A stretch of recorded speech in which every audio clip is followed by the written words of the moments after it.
वर्णानामर्थ संघानाम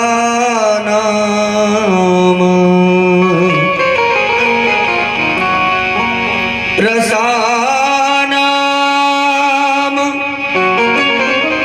छन्दसामपि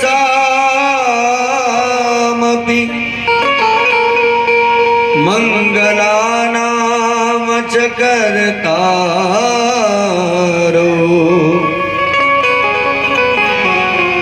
वन्दे वाणी विनायकौ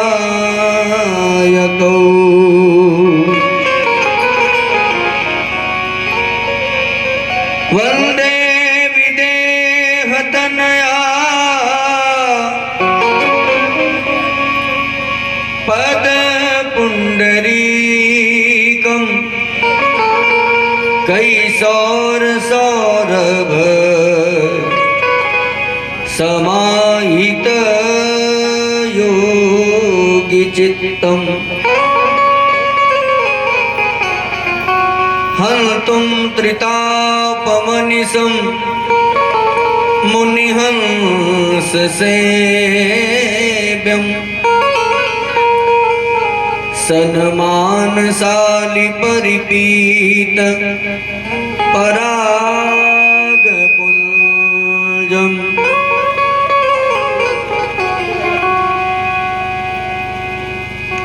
कौसलेन्द्र पदकंजमंजुलौ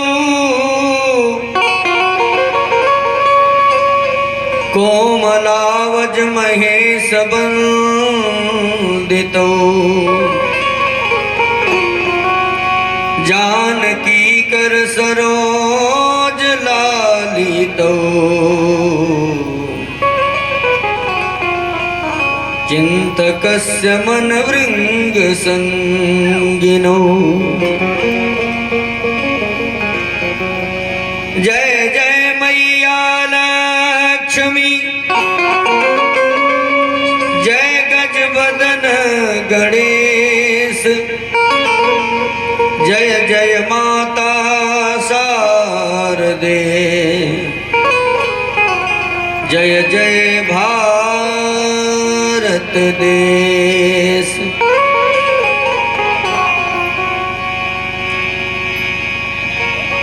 लेत सदा सुधि दीन की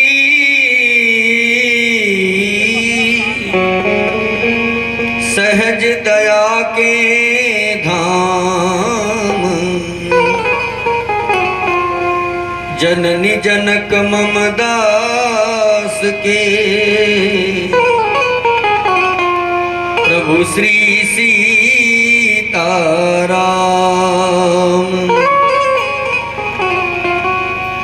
कवि कुल कमल दिनेश श्री गोसाई जू के कल देनहारी कल कविता कमाल की बिकल बिहाल जन बाँच के निहाल भये गली नाही दाल या कराल कलिकाल की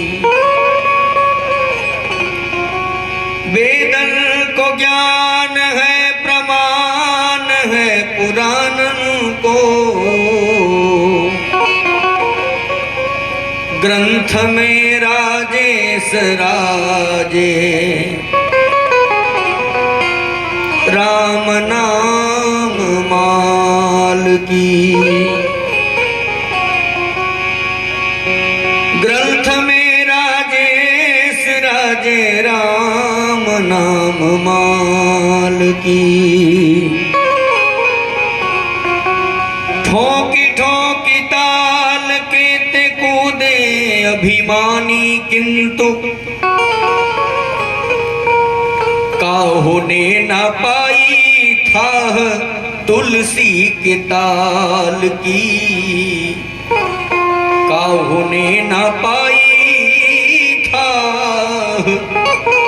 तुलसी के ताल की।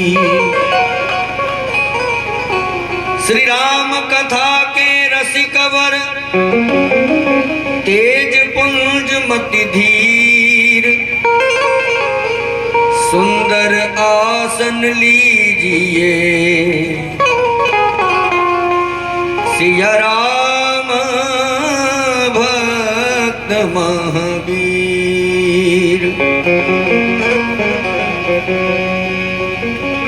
सच्चिदानंद रूपाय विश्वोत्पत्त्यादि हेतवे तापत्रय विनाशाय श्री कृष्णाय वयं नुमः। श्री कृष्णाय वयं नुमः। बोलिए श्री सीताराम भगवान की जय हो। श्री गौरी शंकर भगवान की जय हो। श्री राधा कृष्ण भगवान की जय हो। उमापति महादेव की जय हो। सब संतन की जय हो। सब भक्तन की जय हो। ओम नमः पार्वती पतये हर हर महादेव।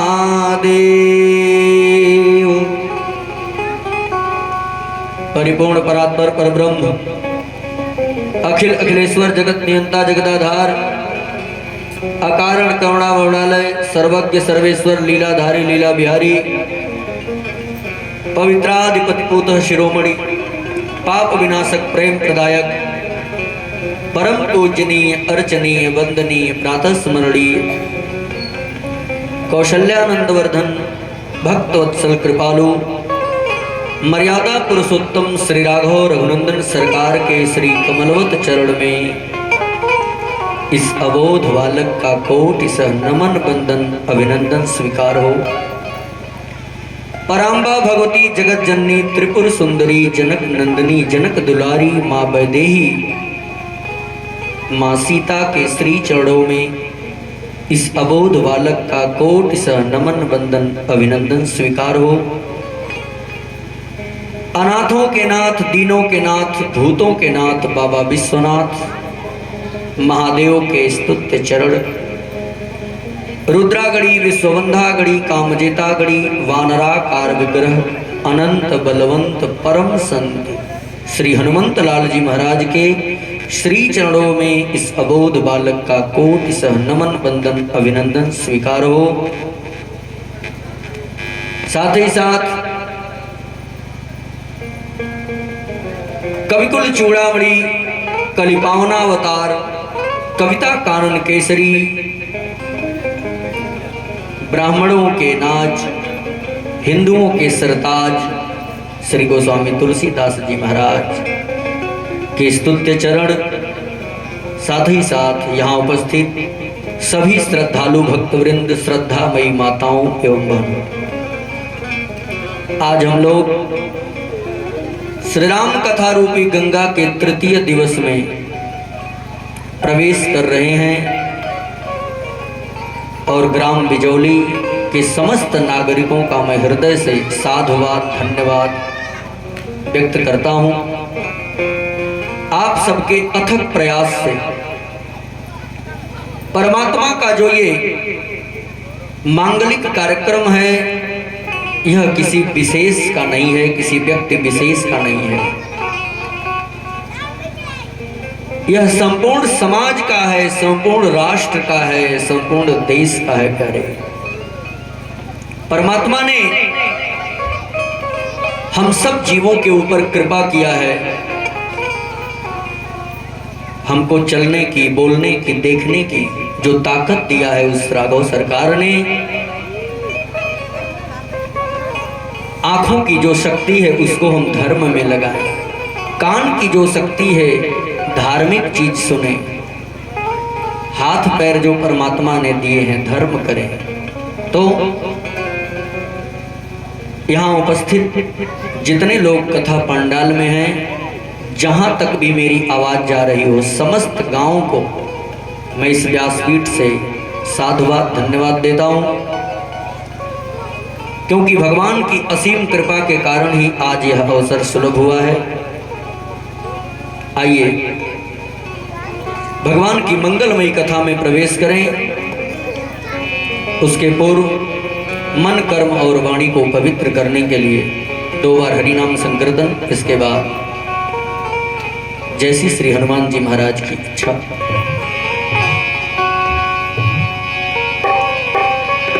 ले चल अपनी नागरिया हो, हम सभी मिलजुल कर श्री राघव सरकार से निवेदन करेंगे कि प्रभु कभी ना कभी मुझे भी अपनी नगरी में एक बार बुलाइए, अपने चरण कमलों का दर्शन करने का सौभाग्य हम जीवों को भी प्रदान करिए। अगर आप अयोध्या जी में रहने की व्यवस्था नहीं कर सकते हैं तो बुला तो सकते हैं कुछ दिनों के लिए, क्योंकि इतना बड़ा पुण्य नहीं है हमारा आपका कि अयोध्या जी में हम लोग रह सकें, जीवन बिता सकें अयोध्या जी में, लेकिन कुछ दिनों के लिए तो अयोध्या जा सकते हैं। भगवान की जन्मभूमि है। वेद शास्त्र में वर्णन है महाराज कि इस धरा धाम पर अयोध्या से बड़ा तीर्थ कोई नहीं है। क्यों?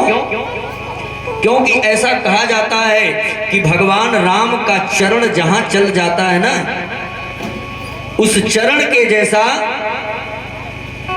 प्यारे इंद्र की इंद्रपुरी भी नहीं होती है।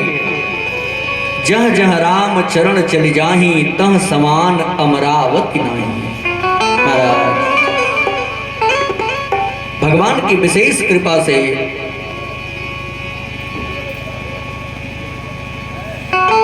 परमात्मा की विशेष कृपा से प्यारे यह अवसर सुलभ हुआ है। इसलिए हम और आप बड़े प्रेम से 2 बार परमात्मा को याद करते हुए और सब लोग गाएंगे बड़े प्रेम से।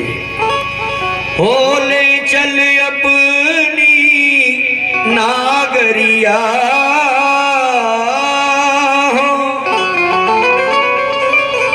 ले चल अपनी नागरिया, अवध बिहारी सांवरिया। ले चल अपनी नागरिया, ले चल अपनी नागरिया, अवध बिहारी सांवरिया। ओ अवध बिहारी सांवरिया, ले चल अपनी नागरिया,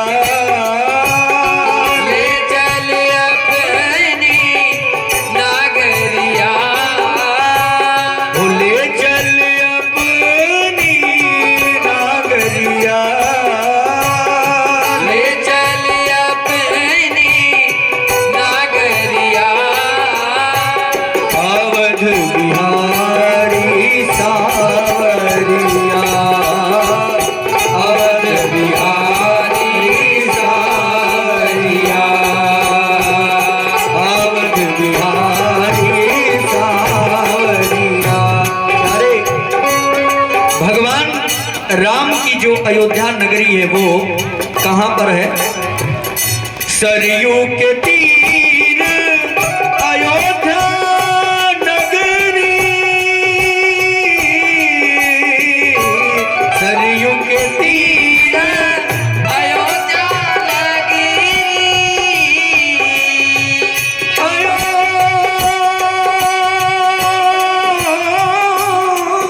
अयोध्या नगरी,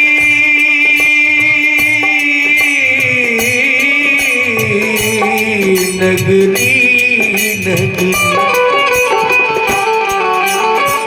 सरयू के तीर अयोध्या नगरी, संत भरे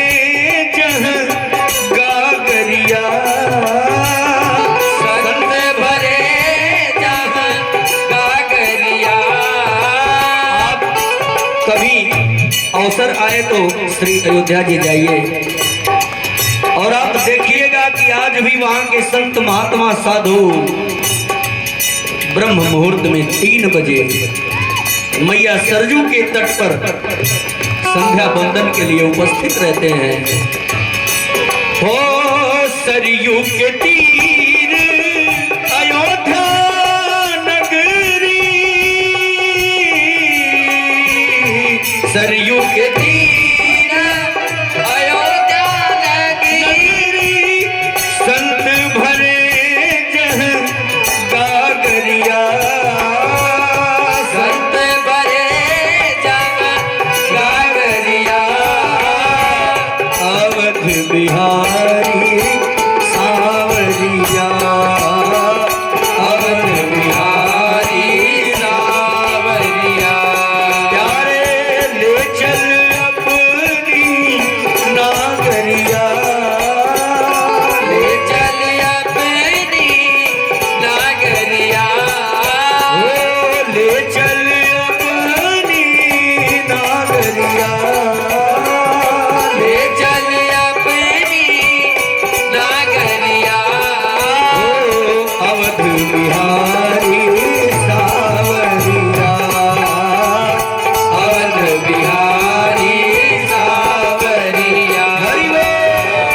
अवध बिहारी सावरिया।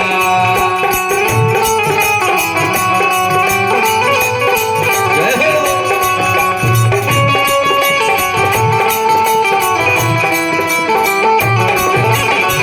श्री राधे।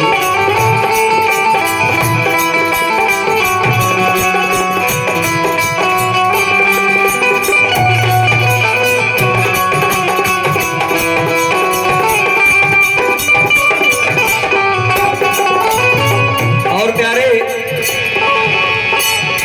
कनक भवन सिय रघुवर झांकी, कनक भवन सिय रघुवर झांकी,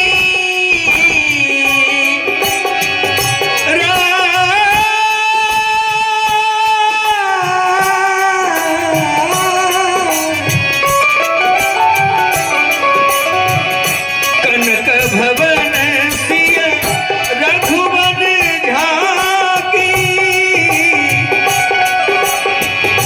देख भई में बावरिया, देख भई मैं बावरिया, अवध बिहारी सावरिया, अवध बिहारी सावरिया, ले चल अपनी नागरिया, ले चल अपनी नागरिया, अवध बिहारी सावरिया, अवध बिहारी सावरिया। जय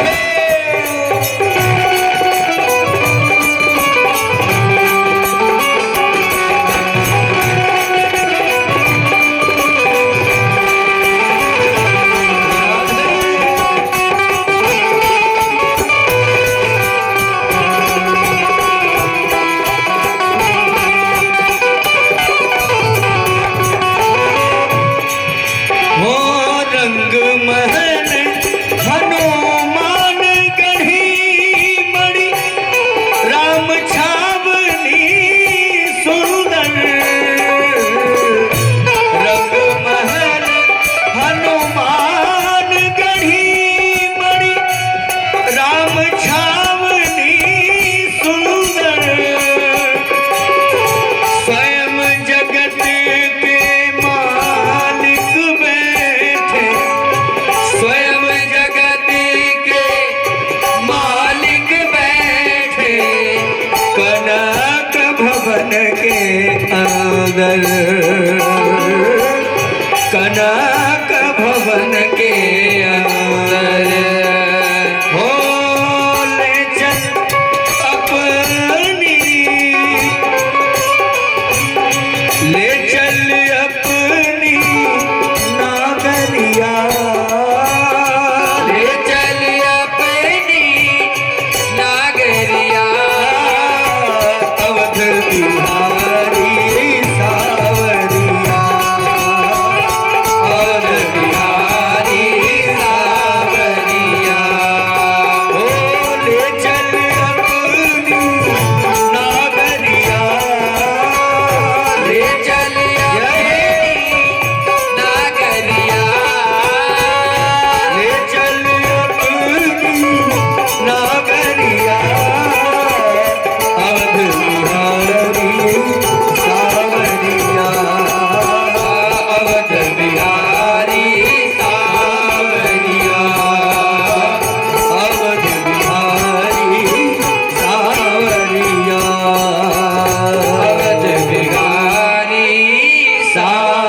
श्री सीताराम भगवान की जय हो। प्यारे भगवान से निवेदन करें कि परमात्मा अगर अयोध्या जी में रहने के लिए हम लोग पर्याप्त पुण्य नहीं किए तो एक बार अयोध्या नगर में कुछ दिनों के लिए आने का अवसर जरूर दीजिएगा। इसी भाव से कल हम लोग कथा श्रवण कर रहे थे। माता सती और भगवान शंकर ने कुंभज ऋषि के आश्रम कथा श्रवण करने के लिए कैलाश पर्वत से प्रस्थान किया था। वहां जाने के बाद माता सती ने कथा प्रसंग नहीं सुना। तत्पश्चात माता सती को संदेह हुआ भगवान के चरित्र पर। फलस्वरूप भगवान शिव ने मां सती का परित्याग किया और माता सती ने अपने शरीर को त्यागते समय परमात्मा प्रभु श्री राम से एक निवेदन किया था। प्यारे सती मरत हरिसन बर मागा, सती मरत हरिसन बर मागा, जन्म जन्म शिव पद अनुरागा, जन्म जन्म शिव पद अनुरागा। यही कारण हिमगिरि गृह जाई, यही कारण हिमगिरि गिर जाई, जनमी पार्वती तनु पाई, जनमी पार्वती तनु पाई। महाराज माता सती ने जो निवेदन किया था प्रभु से, परमात्मा ने वो निवेदन स्वीकार किया और उसी कारण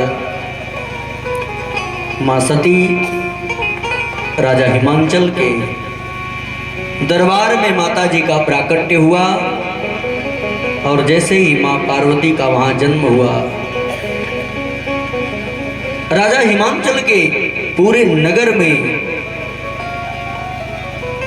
मानो खुशियां ही खुशियां समा गई हो। जहां जिधर जो देखता है सब आनंद में डूब गए।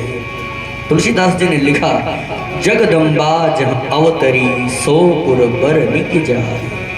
प्यारे, जहां आदि शक्ति मां जगदम्बा का जन्म हो जाए, उस स्थान की विशेषता व्याख्या कोई कर सकता है क्या? नहीं। जहां जगत की माता जगदम्बिका स्वयं विराजमान हो जाएं, उस नगर को शब्दों में बयां करना बड़ा कठिन है। आप यूं समझिए कि राजा हिमांचल के दरबार में मैया पार्वती का जन्म होते ही राजा हिमांचल का दरबार नहीं बल्कि वो स्वर्ग हो गया। आदिशक्ति मां जगदम्बा का जन्म हुआ राजा हिमांचल के दरबार में। हिमांचल के पुत्री के रूप में माता जी प्रकट हुई और देवर्षि नारद जी एक प्रकार से देवताओं के सूचना प्रसारण मंत्री माने जाते हैं। नारद जी को हमेशा इंतजार रहता है प्यारे कि कब कौन सी खबर आए और हम एक खबर को एक घर से दूसरे घर कर दें। अच्छा ध्यान दीजिएगा, आजकल हर एक गांव में 2-4 नारद मुनि होते हैं। उनको अपने घर से मतलब नहीं है, उनको दिन भर बस एक ही फिराक रहता है कि किसके यहाँ क्या हुआ और उस बात को दूसरे से जाके बताना, एक ही काम।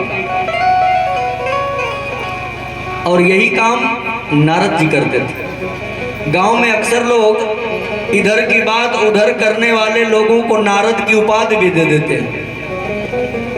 लेकिन प्यारे, आज समझिए, इस संसार के नारद जी अगर अपनी गुणवत्ता संसार में दिखाएंगे तो विवाद हो जाएगा। ये नारद जी विवाद कराते हैं, लेकिन देवर्षि नारद संवाद कराते थे। नारद जी अगर चुगली करते थे तो उसमें विवाद नहीं, संवाद था, कल्याण छिपा था। अच्छा, नारद का शाब्दिक अर्थ देखते हैं। नारद का मतलब जो ना रद्द, जिनकी बात कभी रद्द न हो, वही नारद है। देवर्षि नारद जो उपदेश देते थे महाराज, जो बात कह देते थे, वो बात कभी झूठी नहीं होती थी। आप जान लीजिए कि ज्योतिष के बहुत बड़े विद्वान थे नारद जी। नारद जी महाराज को ज्योतिषीय गुण बहुत प्रचुर मात्रा में आते थे। मस्तक की रेखाएं पढ़ने की क्षमता नारद जी के पास बहुत अच्छी थी। और नारद जी महाराज को जैसे पता चला ना कि राजा हिमांचल के दरबार में आदिशक्ति मां जगदम्बा का प्राकट्य हुआ है, नारद जी बड़े कौतुकी महात्मा हैं। नारद जी को बड़ा आनंद आता है कौतूहल करने में। गोस्वामी तुलसीदास जी ने लिखा, नारद समाचार सब पाए, सब जानकारी मिल गई नारद जी को। अच्छा, ध्यान दीजिएगा, जो लोग एक जगह से दूसरी जगह बात करने की आदत रखते हैं, उनको खबर भी सबसे पहले मिल जाती है। गांव में जो घटना होगी उनके पास खबर सबसे पहले आ जाती है, जो कि दूसरे जगह बताना रहता है उनको। तो नारद जी महाराज हर जगह 2-4 देवताओं को लगाए रहते थे कि जैसे ही कोई कार्य हो हमको तुरंत सूचित करिए। नारद जी को समाचार मिल गया कि राजा हिमांचल के दरबार में आदिशक्ति मां जगदम्बा पार्वती के रूप में प्रकट हो गई है। तुलसीदास जी ने लिखा, नारद समाचार सब पाए, नारद समाचार सब पाए, तो कही गिरी गेह सिधाए, तो कही गिरी गेह सिधाए, सैलराज बड़ आदर की धार,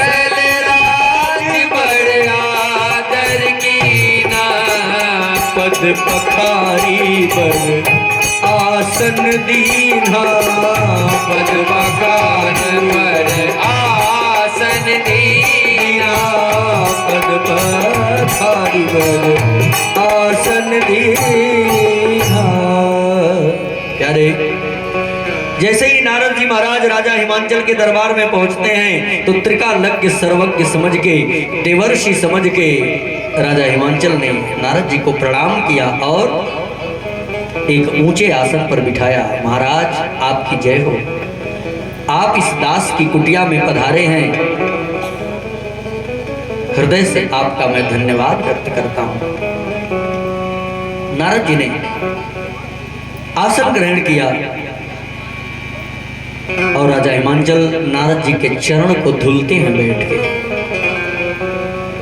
माता मैना भी आके प्रणाम की। हर एक माँ बाप को बेटा हो या बेटी हो, उसके भविष्य की चिंता रहती है प्यारे। ये बेटा जो जन्म लिया है, ये पुत्री जो जन्म ली है, ये आगे जाके क्या करेंगे, इनकी भाग्य कैसी है, नसीब में क्या लिखा है। और अगर कोई संत महात्मा हस्तरेखा पढ़ने वाला मिल जाए, भविष्य बताने वाला मिल जाए, तब तो बात ही नहीं। कौन माँ बाप ऐसे होंगे जो नहीं जानना चाहते कि हमारा बेटा या बेटी आगे क्या करेगा। राजा हिमांचल को पता था कि नारद जी बहुत बड़े ज्योतिषी हैं। राजा हिमांचल ने मैया पार्वती को बुलाया, बेटी ये ऋषियों के भी महर्षि हैं, देवर्षि इनका नाम है, नारद जी महाराज के चरणों में प्रणाम करो। माता पार्वती ने नारद जी के चरण में प्रणाम किया। प्यारे, सिर्फ कथा सुनाने की बात आए तो इससे आगे बढ़ जाएं, प्रणाम हो गया, कथा समाप्त। लेकिन हम विचार करेंगे, जो जगत की मां जगदम्बा है, जिनके एक एक रोम से इस सृष्टि का सृजन होता है, आज वो मां देवर्षि नारद के चरण में प्रणाम कर रही है। जरा विचार करिएगा। अभी आपने प्रसंग सुना कि कल माता सती के रूप में जब मैया पार्वती थी, तो ये माता पार्वती सती रूप में भगवान राम की परीक्षा लेने गई थी, तो प्रभु को प्रणाम नहीं की। और आज पार्वती के रूप में जन्म लेने के बाद वो आदि शक्ति जगदम्बा नारद जी के चरणों में लौट के प्रणाम कर रही है। जरा ध्यान दीजिए प्रसंग पर। एक जन्म पूर्व जो माता सती परमपिता परमात्मा परब्रह्म राघव सरकार के सामने प्रणाम करने में शर्म आ रही थी, उनको राजकुमार नजर आ रहे थे, आज दूसरे जन्म में एक ऋषि के चरणों में निवेदन करने लगी, गिर गई। जानते हैं क्यों? बिनु गुरु होइन् ज्ञान, ज्ञान की होई विराग बिनु। प्यारे, बिना गुरु के ज्ञान नहीं होता। गावहि वेद पुराण, सुख के लहई हरि भगत बिनु। माता सती ने पूर्व जन्म में जो गलती कर दिया था, उसी के पश्चाताप के लिए आज मां पार्वती नारद जी के चरणों में निवेदन करती हैं, गुरुदेव, अभी ये पार्वती इस संसार में अपना दूसरा स्वरूप लेके प्रकट हुई है, आपके आशीर्वाद की कामना करती है। कृपा करके इस दासी के ऊपर अपनी कृपा दृष्टि इस प्रकार बनाइएगा कि अब मेरे महादेव मुझसे कभी अलग ना हो। अरे, मां पार्वती बार बार नारद जी से कहती है कि मुझे ऐसा आशीर्वाद दीजिए कि शंकर जी मुझे सदा सदा अपने साथ रखें। नारद जी को राजा हिमांचल का परिवार गुरु मानता है। आज माता पार्वती ने जैसे ही प्रणाम किया, राजा हिमांचल ने कहा, गुरुदेव, हमारे पुत्री की थोड़ा सा हस्तरेखा पढ़ लीजिए कि ये आगे आने वाले दिनों में कैसे कैसे ये आगे बढ़ेगी, इसके विषय में कुछ बताइए आप। नारद जी महाराज त्रिकालज्ञ हैं महाराज, हस्तरेखा पढ़ने में माहिर हैं। जैसे ही नारद जी ने मैया पार्वती के हाथ को पकड़ा है, नारद जी कहते हैं, सब लक्षण संपन्न कुमारी, सब लक्षण संपन्न कुमारी, सब लक्षण संपन्न कुमारी, सब लक्षण संपन्न कुमारी, होई हहि संतत पियहि पियारी, होई हरि संतत पियहि पियारी, सदा अचल यही कर यही नाता, सदा अचल यही कर यही बाता, यही तेजस पई हहि पितु माता, यही तेजस पई हरि पितु माता, यही कर नाम सुमिरी संसारा, यही कर नाम सुमिरी संसारा, प्रिय चढ़ी है पति व्रत असिधारा, प्रिय चढ़ी गई व्रत असिधारा। अरे, श्री नारद जी महाराज ने जैसे ही माता के हाथ को पकड़ा है, विवेचना शुरू किया नारद जी ने।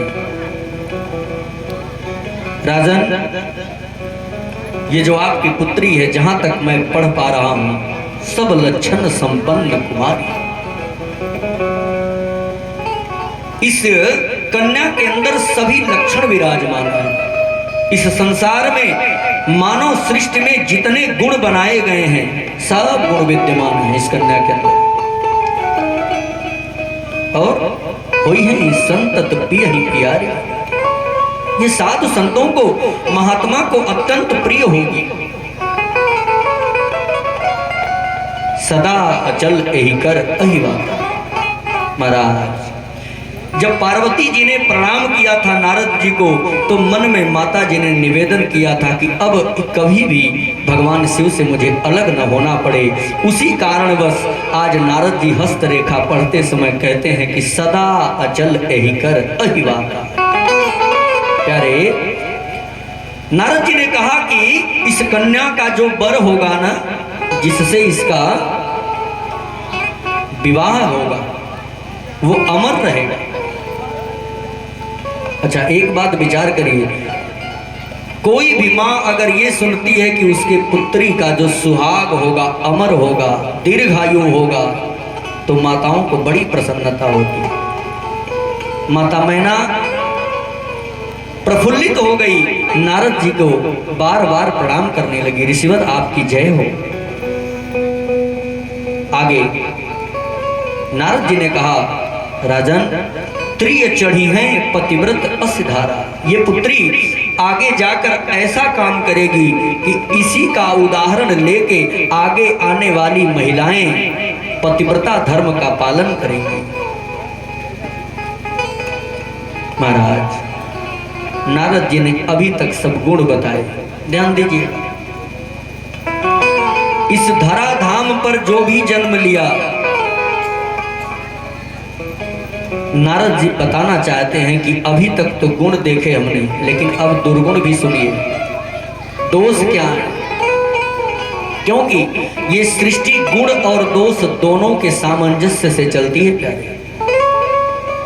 और अगर दोष रहित कोई है तो सिर्फ परमात्मा है। और यदि वो परमात्मा लीला करने के लिए मानव शरीर धारण कर रहा है, तो उसके अंदर भी दोष मिलेगा। क्यों? क्योंकि लीला में और असलियत में अंतर होता है। आप रामलीला मंच पर एक ही परिवार के चाचा भतीजे को राम और रावण के रोल में देखते होंगे, या गांव का ही नागरिक हो सकता है, एक रावण बन जाता है, एक राम बन जाता है। और अगर वही राम रावण की लड़ाई जो मंच पे हो रही थी, वही अगर नीचे भी होने लगे तो ऐसा नहीं होता। लीला तो लीला होती है, 2-4 घंटा जब तक मंच पे रहते हैं तब तक राम रावण, फिर चाचा भतीजा। तो प्यारे, कहने का तात्पर्य कि परमात्मा दोष रहित है, परमात्मा निर्दोष है, परमात्मा ही आनंद स्वरूप है, परमात्मा ही सृष्टि चलाता है, वो जगत का मालिक है। लेकिन अगर वही जगत का मालिक, वही जगदीश इस धरती पर हम मानवों के कल्याण के लिए, गौ के कल्याण के लिए, संतों के कल्याण के लिए अगर जन्म लेता है, तो परमात्मा कहता है कि अगर मुझे दोष भी ग्रहण करना पड़ जाए तो मैं करूंगा, लेकिन मैं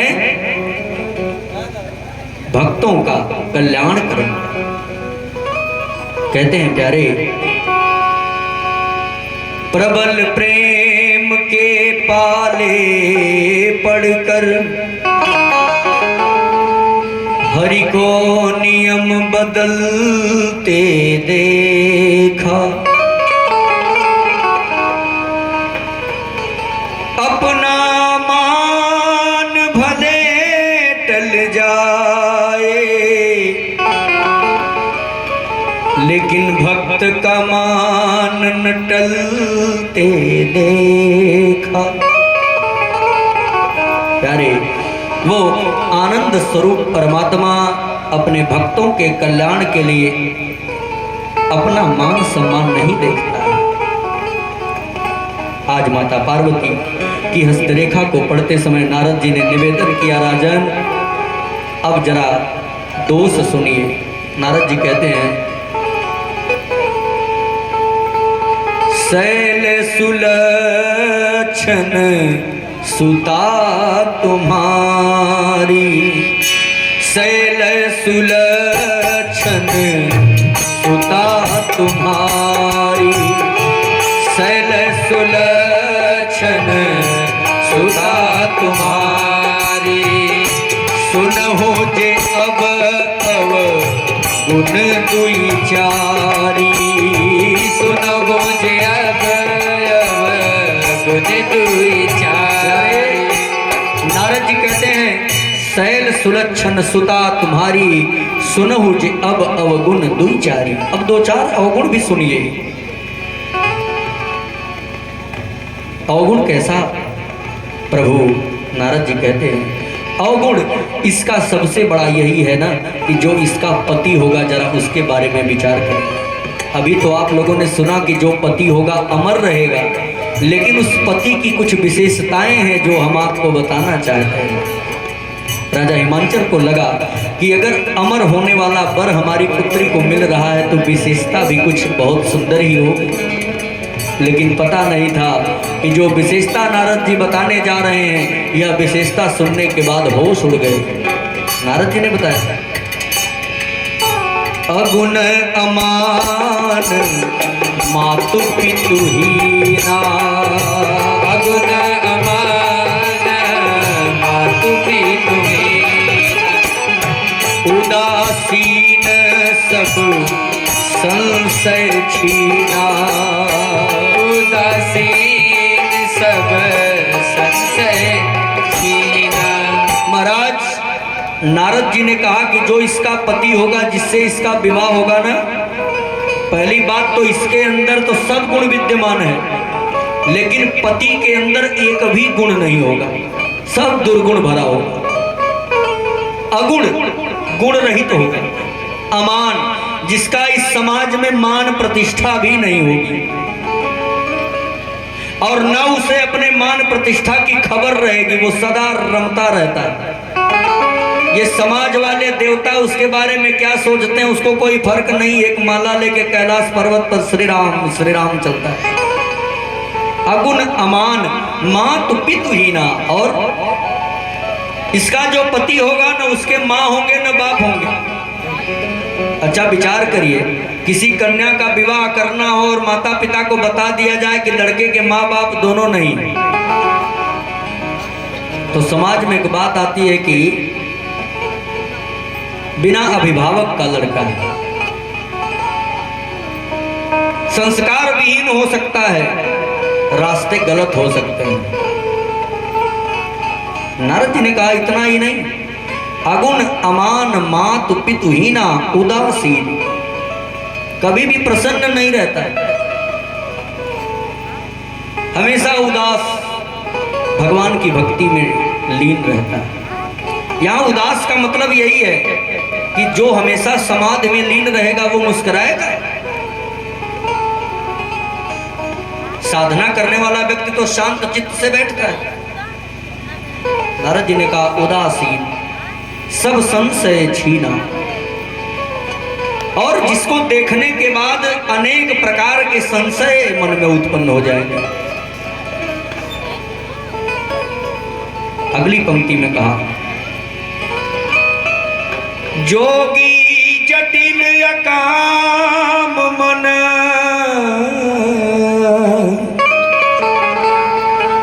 नगन अमंगल वेश।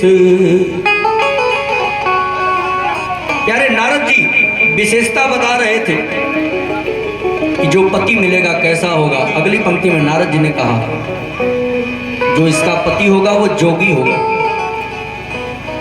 किसी माँ को बता दिया जाए कि आपके पुत्री का विवाह जोगी से होगा। अच्छा सबसे बड़ी बात कि आज संसार में चाहते सब लोग हैं साधु संत बने, लेकिन कोई अपने बेटे को नहीं बनाना चाहता। अगर लड़का ज्यादा पूजा पाठ में लग जाए तो माँ बाप की नींद हराम हो जाती है, कहीं साधु तो नहीं बन जाएगा।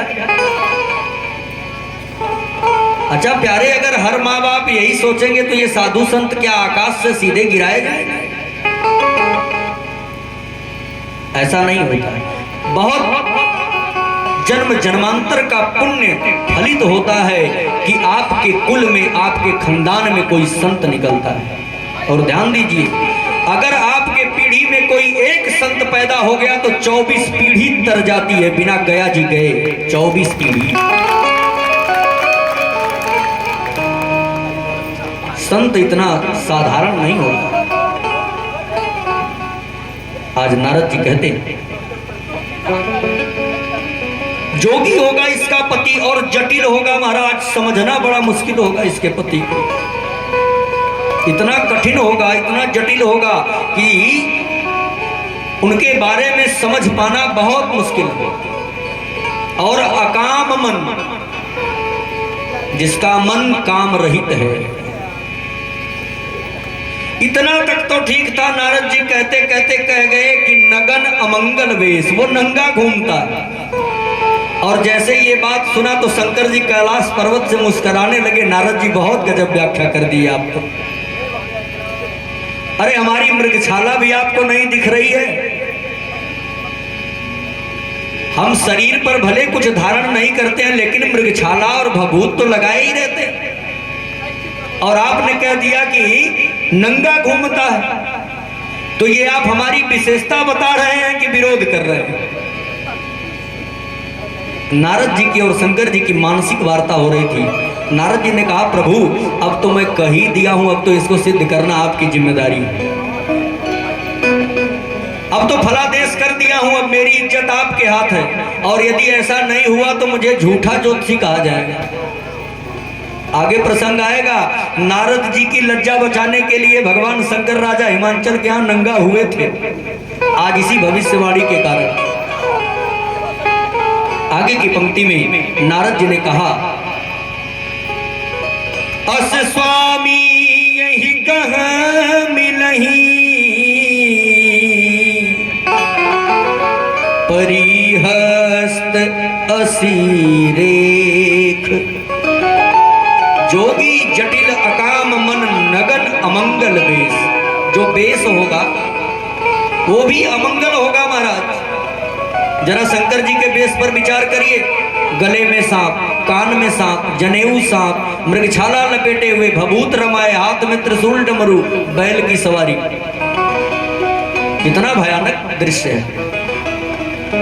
नारद जी कहते हैं अमंगल वेश होगा, और मैं ऐसा पढ़ रहा हूं इस कन्या के हस्तरेखा। लेकिन एक बात राजन विचार करिए, अगर ये पुत्री आपका तप करे और इसे अगर भगवान शिव मिल जाए, अभी तक सिर्फ गुण दोष बता रहे थे, ये बता नहीं रहे थे कि ये किसके बता रहे हैं। अभी तक तो सिर्फ वर की बात हो रही है। अब नारद जी कहते हैं कि जो जो गुण दोष मैं बताया हूं ये सब शंकर जी के पास विद्यमान है। और यदि भगवान शिव इसे पति रूप में मिल जाए तो ये जितने दोष हैं ना सब गुण में बदल जाएंगे। ध्यान दीजिएगा, समर्थ कहो नहीं दोष गोसाई। जो सामर्थ्यमान है, जिनके ऊपर भगवान की विशेष कृपा है, उनको समाज में दोष नहीं लगता। कैसे? जरा विचार करिए, अगर गांव का कोई अमीर आदमी हो और अगर उसके कपड़े थोड़े बहुत फटे हों और अगर वो पहन के निकलता है तो गांव वाले कहते हैं वो बड़े सीधे स्वभाव के हैं, ज़्यादा फैशन करना इनको पसंद नहीं है, बहुत सरलता से रहते हैं। और अगर वही कपड़ा कोई गरीब आदमी पहन ले तो लोग कहते हैं कि बेचारे के पास पर्याप्त धन नहीं है कि कपड़ा ले। कपड़ा वही है, आदमी का नजरिया बदल जाता है स्तर से। आज नारद जी कहते हैं कि जे जे बर के दोष बखाने, ते सब शिव पई मैं अनुमाने। ये मेरा अनुमान कहता है कि जो जो मैं गुण दोष बता रहा हूं ये सब भगवान शिव के अंदर विद्यमान है। क्या तो महाराज, राजा हिमांचल को तो एक साधारण सी पुत्री लग रही थी मां पार्वती। राजा हिमांचल सोचते हैं कि जो देवों के देव महादेव हैं उनसे मेरी पुत्री का विवाह होगा कैसे। महाराज, नारद जी ने एक उपाय बताया।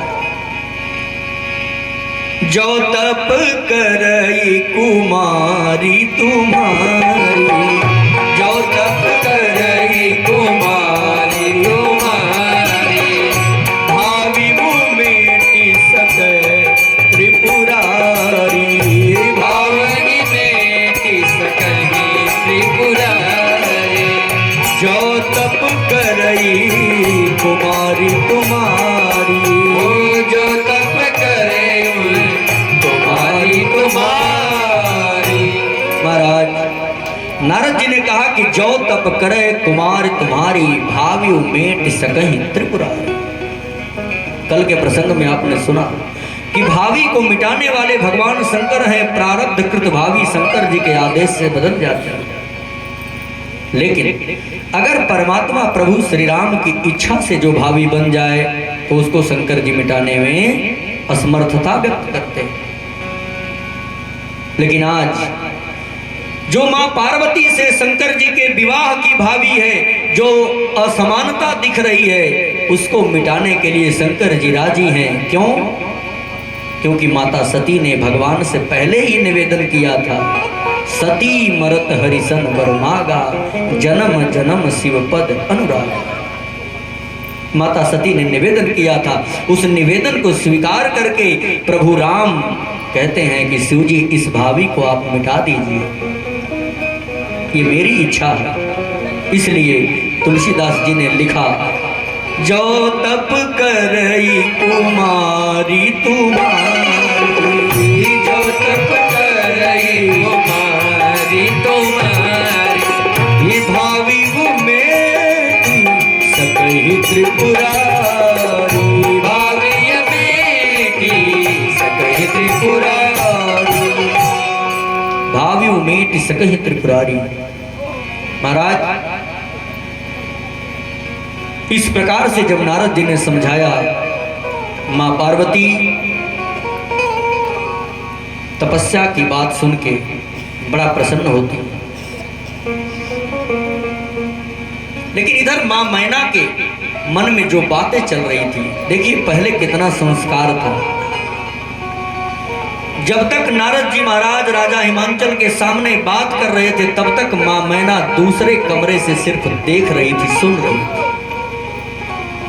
नारद जी के समीप आके, राजा हिमांचल के सामने आके, उस समय माता मैना ने कोई प्रश्न नहीं किया। और आज अगर कोई महात्मा आ जाए तो माताएं सबसे पहले पूछने पहुंच जाती हैं, पतिदेव पीछे रह जाते हैं। महाराज मैना जी का संस्कार देखिए, जब तक नारद जी थे और राजा हिमांचल की बात हो रही थी, मां मैना बाहर नहीं आई। लेकिन जैसे ही नारद जी गए और एकांत में राजा हिमांचल मिले, तो तुलसीदास जी ने लिखा, पति ही एकांत पाई कह मैना, पति ही एकांत पाई कह मैना, नाथन में समुझे मुनि मैना, नाथन में समुझे मुनि मैना। महाराज माता मैना ने कहा, नाथन मैं समझे मुनि बैना। महाराज ये जो नारद जी महाराज आपसे जो बात कर रहे थे, ये मेरे समझ में नहीं आई कि ये कह क्या रहे थे। राजा हिमांचल ने समझाया कि हमारी पुत्री पार्वती को तपस्या करना होगा और उसके फलस्वरूप भगवान शिव से इसका विवाह होगा, तो जो जो दोष नारद जी ने बताए वो सब गुण में बदल जाएगा। माता मैना ने कहा, लेकिन प्रभु मेरी कन्या तो बहुत छोटी है, इस छोटी सी बच्ची को हम जंगल में कैसे तपस्या के लिए भेज दें। और इधर पार्वती जी बात सुन रही थी, पार्वती जी बात सुन रही थी। माता मैना ने कहा, प्रभु एक बात तो पक्का सुन लीजिए, अगर मेरे बेटी के अनुरूप घर और वर नहीं मिला तो मैं विवाह नहीं करूंगा। मेरी पार्वती मुझे प्राण से भी ज्यादा प्रिय है। अगर घर वर अनुरूप नहीं मिला तो ये पार्वती कुंवारी भले रह जाएगी, लेकिन मैं विवाह करने वाली नहीं। इसी प्रसंग को गोस्वामी तुलसीदास जी ने अपने हस्त लेखनी से लिखा। जो घर बर कुल होई अनूपा, करहु विवाहु सुता अनुरूपा। जो घर बर कुल होई अनूपा, करहु विवाह सुता अनुरूपा। नत कन्या बर रहु कुमारी, नत कन्या बर रहु कुमारी। कंत उमा मम प्राण प्यारी, कंत उमा मम प्राण प्यारी। जो घर बर कुल होई अनूपा, करहु विवाहु सुताय अनुरूपा। माता मैना ने कहा, प्रभु अगर मेरे पार्वती के अनुरूप घर और वर नहीं मिला तो मैं विवाह नहीं करूंगी। माता पार्वती ने समझाया, मैया हमारे कर्म में, हमारे नसीब में, हमारे भाग्य में जो विधाता ने लिख दिया है वो टलने वाला नहीं है। जनिलेहु मातु कलंक, मां अपने माथे पर ये कलंक क्यों ले रही है? विधाता ने जहां मेरा रहना बनाया होगा मुझे वहीं जाना है। और आप भी एक चीज विचार से श्रवण करिए कि ये वैवाहिक रिश्ता कोई खिलौना नहीं है। ये विवाह 7 जन्मों का रिश्ता होता है पहले। और आप विचार करिए कि ये जहां जिसका होता है उसको वहां भेज दिया जाता है। हमारे आपके चाहने से सब काम होता है लेकिन विवाह नहीं हो सकता। श्री रामचरितमानस में 4 प्रकार के विवाह का उल्लेख मुख्य रूप से आया है महाराज, जिसमें 2 विवाह हैं और 2 बियाह। जरा श्रवण करिएगा कि विवाह क्या होता है और बियाह क्या है। तो गोस्वामी तुलसीदास जी बताते हैं कि श्री रामचरितमानस में 4 विवाह हुए, जिसमें 2 विवाह और 2 बियाह। बियाह का मतलब जिसमें बियाह हो जाने के बाद वर भी आह आह करे और कन्या भी आह आह, दोनों संतुष्ट न रहे, दोनों में कभी पटे ना, दोनों का मानसिक संतुलन बिगड़ता रहे, परिवार में क्लेश हो, उसे बियाह कहते हैं। और विवाह क्या है? विवाह का मतलब कि जैसे ही 2 अजनबी एक हो जाएं तो घर में वाह वाह होने लगे, वो विवाह है। महाराज श्री रामचरितमानस में कौन बियाह किया और कौन विवाह? तो ध्यान दीजिएगा। पहला विवाह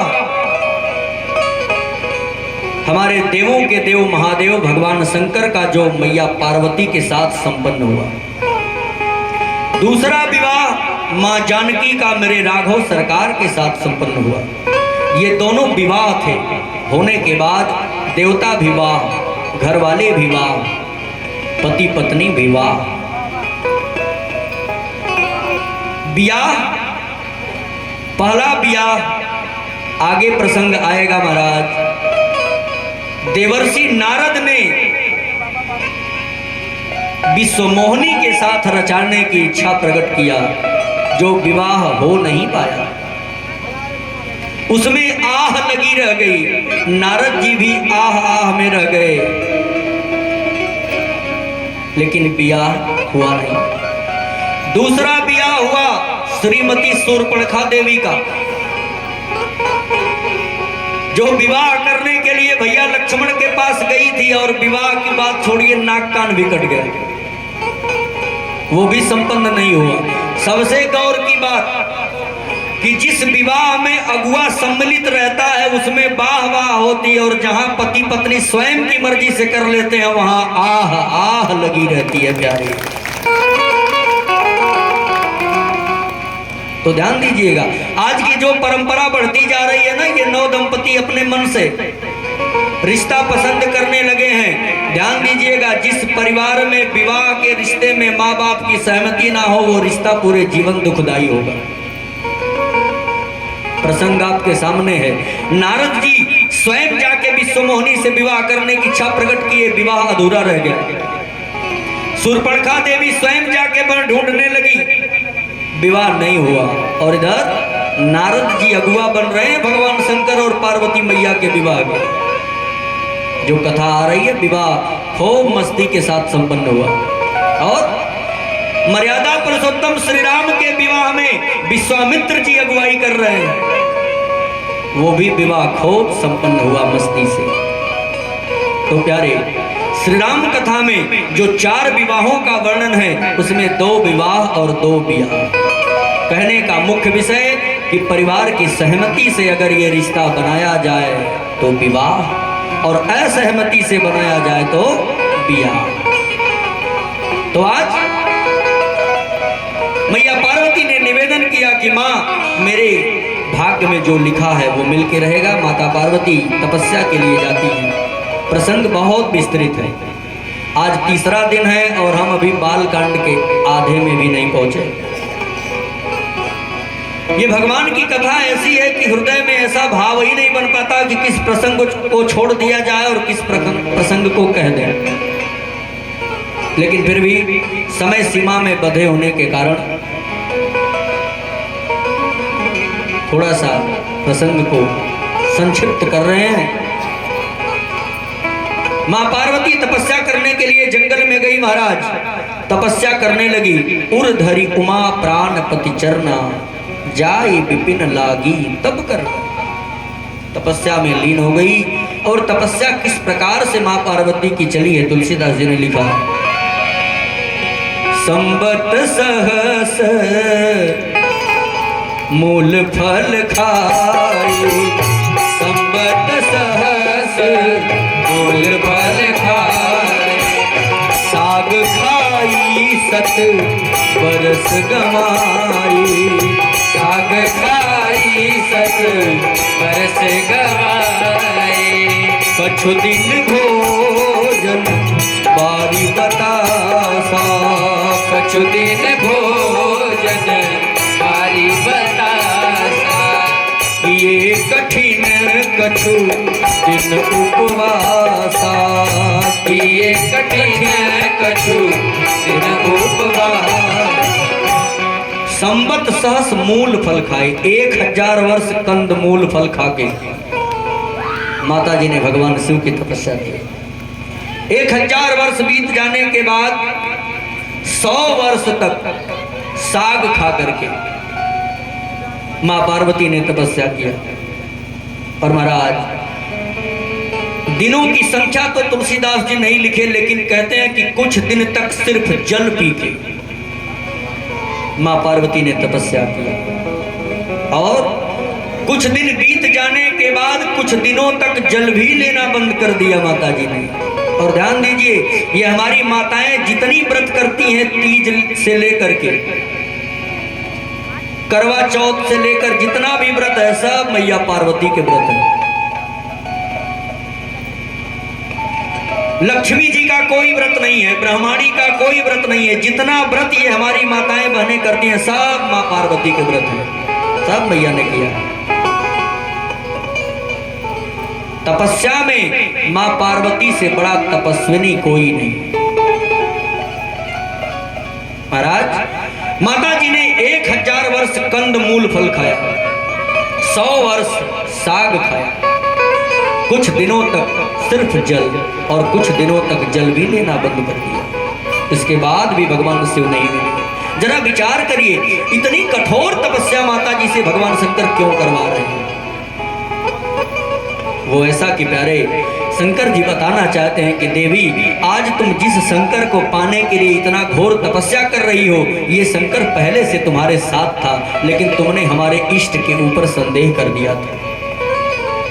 आज उसी संदेह का मैं तुम्हें दंड दे रहा हूं।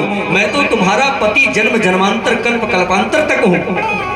जब जब तुम इस धरती पर आओगी, जब जब मैं आऊंगा तब तब हमारा तुम्हारा मिलन पति पत्नी के रूप में ही होना। लेकिन फिर भी इस जन्म में तुझे इतनी कठोर तपस्या इसलिए करना पड़ रहा है क्योंकि पिछले जन्म में तू मेरी बातों का अनादर कर रही थी।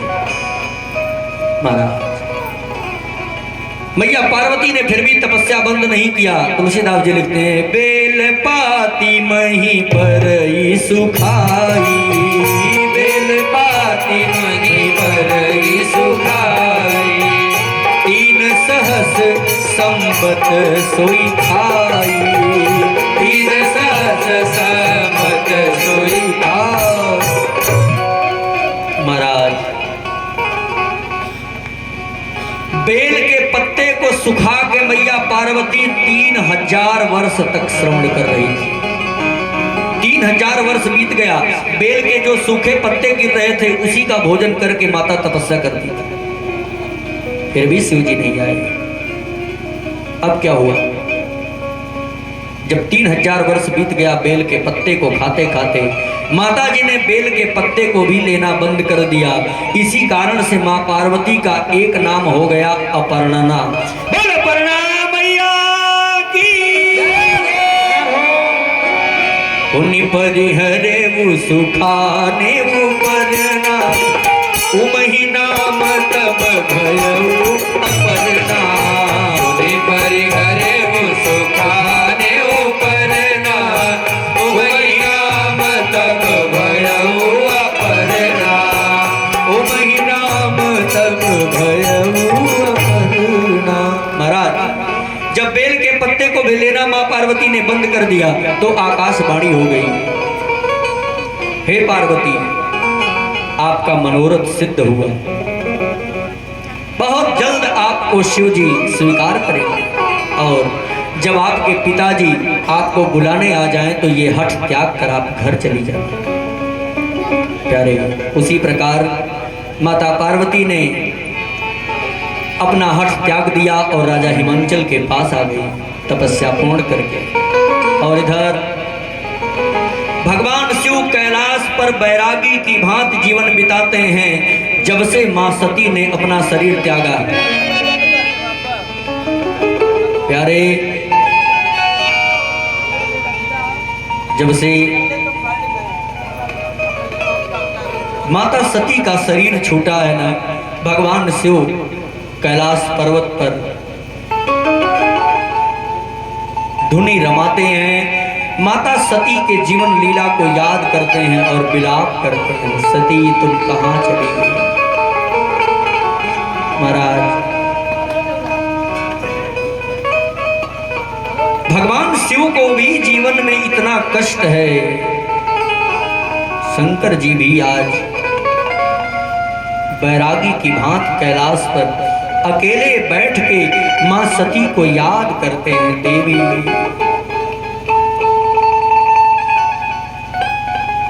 हम लोगों ने ही साधु संतों को उपदेश किया, समाज में रहने का तरीका बताया। जिमे बिनु देह नदी बिनु बारी, तैसी नाथ पुरुष बिनु नारी। लेकिन आज उस परंपरा को हम स्वयं तोड़ रहे हैं। देवी, आज ये शिव तुम्हारे बिना अधूरा है।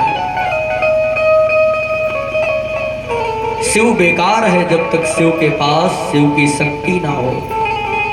आज ये शिव अकर्मण्य हो गया है। देवी, मन ही मन भगवान शिव ग्लानि में डूब रहे हैं और परमात्मा प्रभु श्री राम से निवेदन करते हैं, ईश्वर आप ही मेरे पालनहार हैं, इस दास को सही मार्ग पर चलने की अनुमति प्रदान करें। जैसे यह बात भगवान शिव की भगवान राम तक आती है, राम जी ने विचार किया कि शंकर जी अगर मेरे अपमान कर देने के कारण सती का परित्याग कर दिए थे तो आज उसी सती का जन्म पार्वती के रूप में हुआ है, तो आज मैं उसी पार्वती के लिए भगवान शिव से कुछ कहने जाऊंगा। प्यारे विचार करिए, श्री रामचरितमानस में जो दुनिया को देने वाले मालिक हैं, दो जगह मांगना पड़ गया। जो पूरी दुनिया को देता है उसे भी आज मांगने की जरूरत पड़ रही है। क्यों? परहित के लिए, परोपकार के लिए। परमात्मा कहना चाहते हैं कि अगर तुम्हारे अंदर कितना भी देने की सामर्थ्य हो, लेकिन फिर भी अगर तुम्हारे मांगने से परोपकार होता हो, जगत का कल्याण होता हो, तो तुम अपने सामर्थ्य को, अपने प्रतिष्ठा को, अपने सम्मान को भूल के मांगो। मांगो, ये अहंकार मत पैदा करो कि मैं क्यों मांगू। आज विचार करिए, राघव सरकार जो आंख झपकते पूरे संसार को, सृष्टि को जलामयी कर सकते हैं, अग्नि में बदल सकते हैं, इस संसार को नष्ट कर सकते हैं, इस संसार जैसा कई संसार बसा सकते हैं, आज वो राम मांगने जा रहे हैं। क्यों? क्योंकि परहित सरीस धर्म नहीं भाई। महाराज, परोपकार से बड़ा कोई धर्म नहीं होता है। राम जी कहते हैं कि जो सती हमारे अंदर संदेह देख के, हमारे ऊपर संदेह करके, जिस सती का जीवन भगवान शिव से अलग हो गया था, आज उसी सती को मैं पार्वती के रूप में भगवान शिव से जोड़ने के लिए शंकर जी के पास जा रहा हूं मांगने के लिए। अरे शंकर जी जब से माता सती ने अपना शरीर छोड़ा था, तब से वो वैराग्य में डूब गए थे और शादी विवाह के नाम से वो चिढ़ जाते थे। लेकिन आज राम जी कहते हैं, भगवान शिव किसी भी देवता की बात भले टाल जाए, लेकिन मेरी बात नहीं टाल सकते, क्योंकि आराध्य भगवान शिव के गुरु हैं मेरे राघव सरकार। और महाराज, चाहे कितना भी हठी शिष्य हो, लेकिन अगर उसके हठ में गुरु शामिल हो जाता है तो उस हठ को बदलना पड़ता है। आज शिव जी के समक्ष राम जी आके कहते हैं, अब बिनती मम सुना शिव,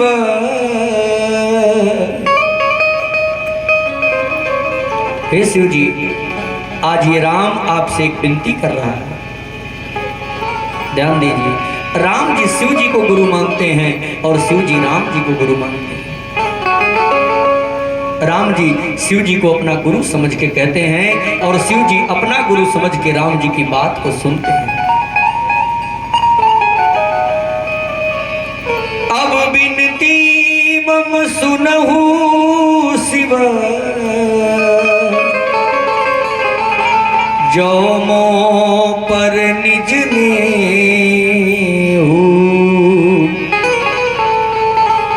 शिव जी, मेरी एक विनती स्वीकार करिए, और यदि आप हमसे प्रेम करते हैं, हमको मानते हैं, तो एक मेरा निवेदन स्वीकार कर लीजिए। शंकर जी ने कहा, गुरुदेव, मेरे आराध्य प्रभु आपकी इच्छा सिरोधार्य है, आदेश करें स्वामी। राम जी ने कहा, जाई विवाह सैल जही,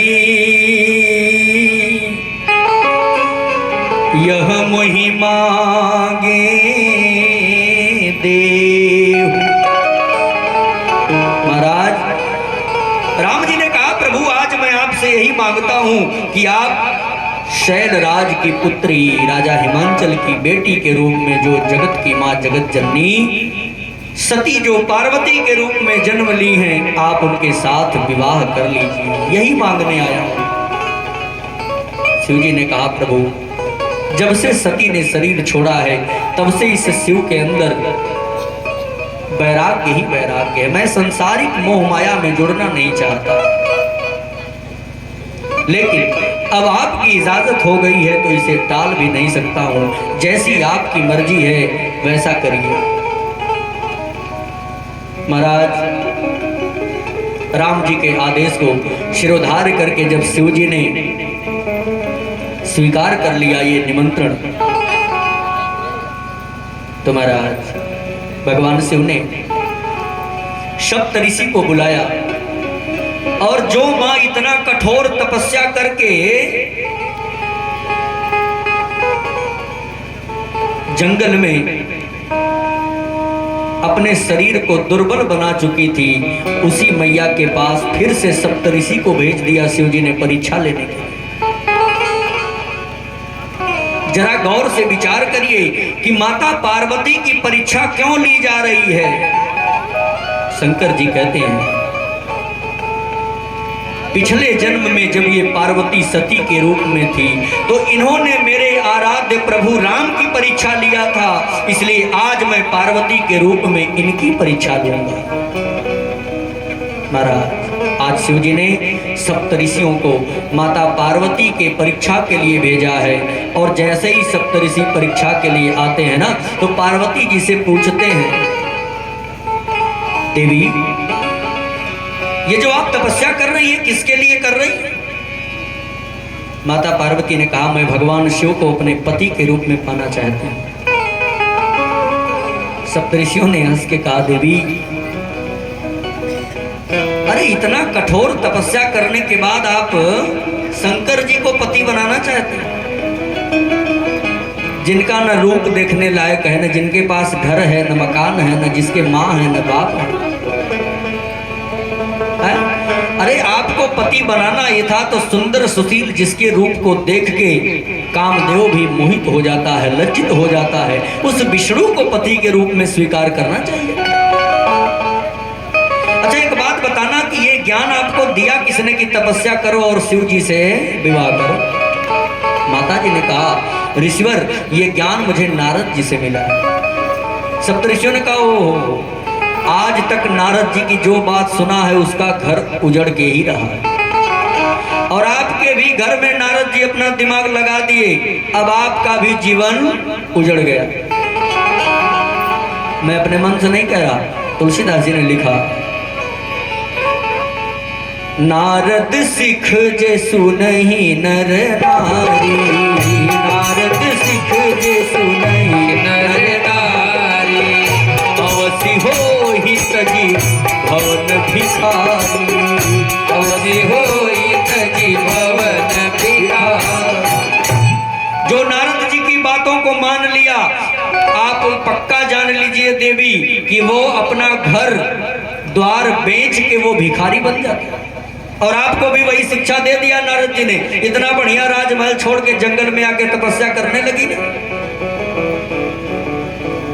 पार्वती जी ने कहा महर्षि अगर आपको ये बात बताना था तो कुछ समय पहले आए होते तो शायद हम ये बात मान लेते, लेकिन अब मैं जन्म संभुहित हारा, को गुण दूषण करे बिचारा। हे महर्षि अगर आप कुछ समय पूर्व आए होते, तपस्या शुरू करने से पहले आए होते, मेरे मन में शंकर जी के प्रति विचार नहीं बना होता तो मैं आपकी बात स्वीकार कर लेती, लेकिन मैंने संकल्प ले लिया है, ये जीवन ये शरीर अब शंकर जी को समर्पित कर दिया है। महाराज ध्यान देना मेरी बहनों और माताओं, ये पति पत्नी का रिश्ता इस जीवन में एक बार बनता है। आज मां पार्वती कहती हैं ये कोई बाजार में बिकने वाली सामान नहीं है साहब की पसंद नहीं आई तो दूसरी खरीद लिया। ये रिश्ता जन्म जन्म का है, और एक बार अगर नसीब में मिल जाए और किसी पाप के कारण वो रिश्ता अगर बीच जिंदगी में बिछड़ जाए तो कभी दूसरा रिश्ता मत बनाना। प्यारे हमारे जीवन में अगर किसी प्रकार का दुख आता है तो हमें उस दुख से मुख नहीं मोड़ना चाहिए।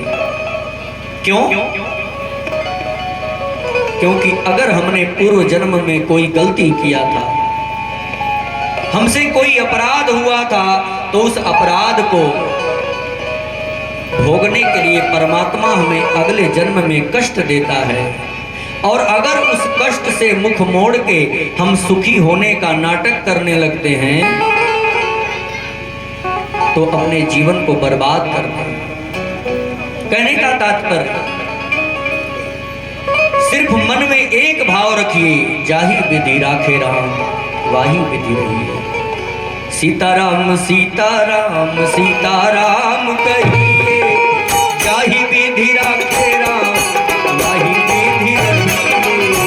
सीताराम सीताराम सीताराम कहिए, जाहि विधि राखे राम वाही विधि रहिए। सीताराम सीताराम सीताराम कहिए, सीताराम सीताराम सीताराम कहिए, जाहि विधि राखे राम वाही विधि रहिए। जाहि विधि राखे राम वाही विधि रहिए। सीताराम सीताराम सीताराम कहिए, सीताराम सीताराम सीताराम कहिए, जाहि विधि राखे राम वाही विधि रहिए। जाहि विधि राखे राम वाही विधि रहिए। जाहि विधि राखे राम वाही विधि रहिए। बोलो श्री सीताराम भगवान की जय हो। माता पार्वती ने महर्षियों से कहा, महर्षि अगर आप पहले आ गए होते तो ये विचार बदल जाता, लेकिन अब जन्म को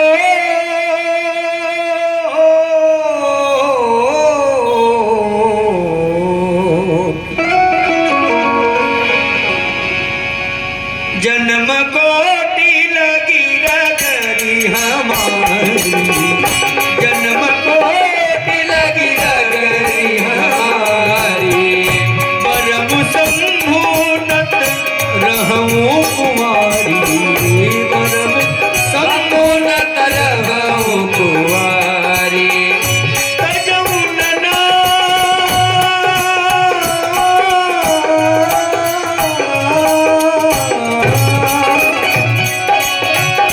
तजऊ ननारक कर उपदेशु,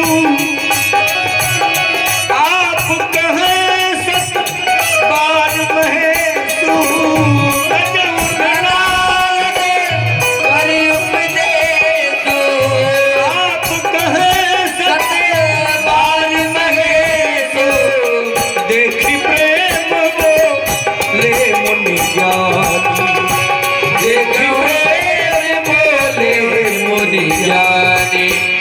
जय जय जगदम्बिके भवानी, जय जय जगदम्बिके भवानी।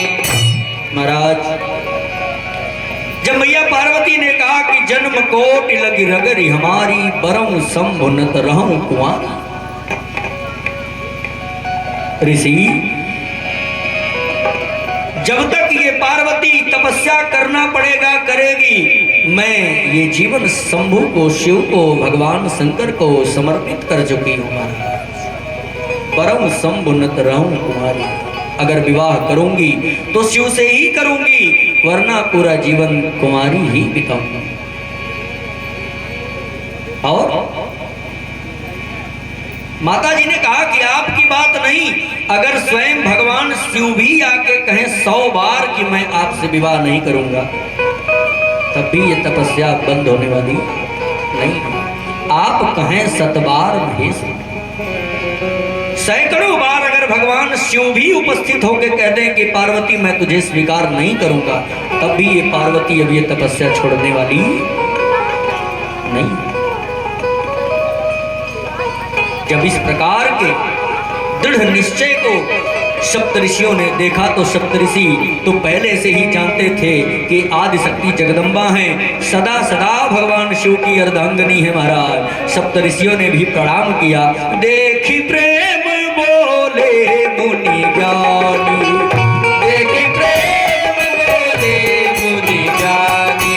जय जय जगदम्बिके भवानी, जय जय जगदम्बिके भवानी। जय जय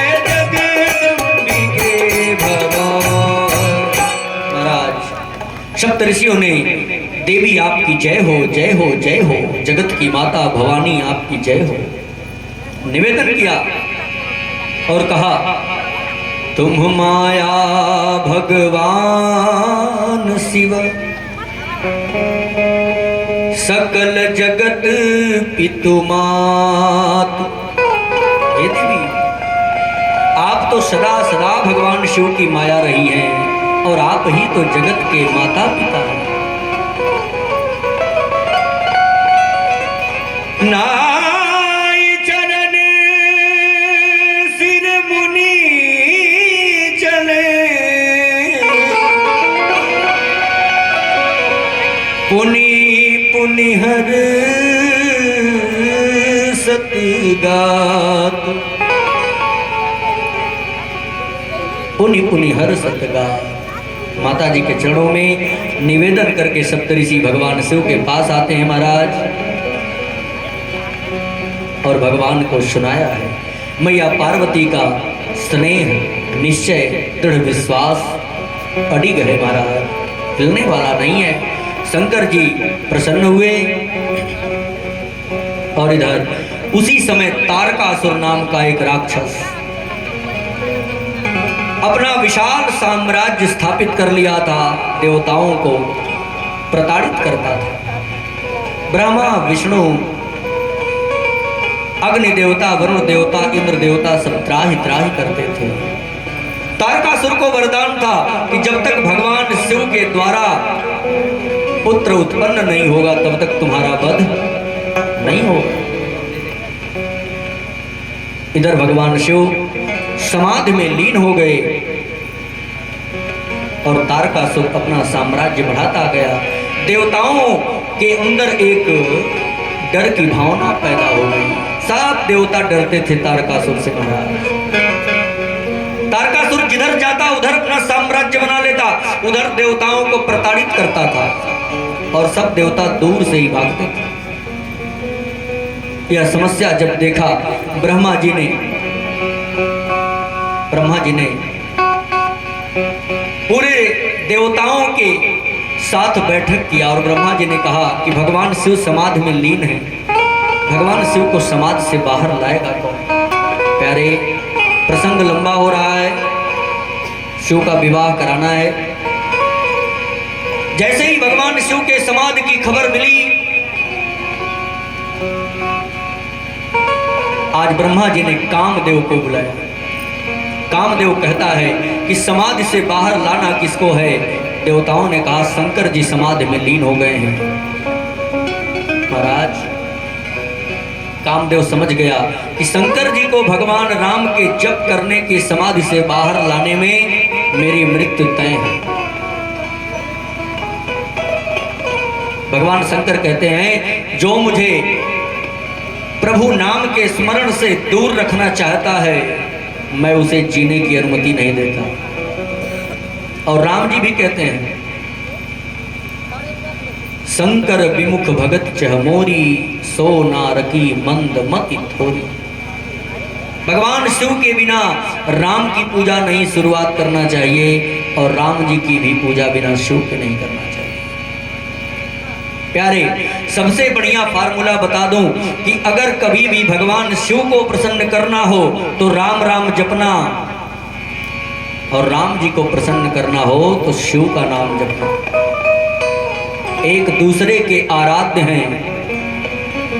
भगवान शिव के मंदिर में जाके राम नाम का स्मरण करना, भगवान शिव की विशेष कृपा मिलेगी। शिव जी कहते हैं राम जी मेरे आराध्य। आज शिव जी को समाधि से बाहर करने के लिए कामदेव आता है महाराज, और कामदेव कहता है कि भले मेरा प्राण चला जाए, भले मुझे प्राणांत करना हो, लेकिन अगर मेरे प्राण देने से देवताओं का कल्याण हो रहा हो तो मैं प्राण भी दूंगा। जरा विचार करिए, अगर राष्ट्र हित के लिए, समाज के हित के लिए आपकी जान चली जाए, आपकी जान गंवाने से अगर ये पूरा राष्ट्र सुरक्षित रहता है तो जान देने में कोई बुराई नहीं। सोचने की बात क्या है, अगर आज इस भारतवर्ष में हम और आप इतना स्वतंत्र होकर भगवान की कथा का श्रवण लाभ ले रहे हैं, तो धन्य है उस माँ के सपूत जो सीमा पर अपने प्राण को न्यौछावर करते रहते हैं। प्यारे, आज उन्हीं के बदौलत हम लोग इस सभा में उपस्थित हैं स्वतंत्र होके। ये सीमा के जवानों की देन है जो अपने प्राण को न्यौछावर करते रहते हैं ताकि हमारे भारतवर्ष की जो प्रजा है स्वतंत्र रहे। आज कामदेव कहता है, परहित लागित जई जो देहि, परहित लागित जई जो देहि, संतत संत प्रशंसई तेहि, संतत संत प्रशंसई तेहि, परहित लागित जई जो देहि, परहित लागित जई जो देहि।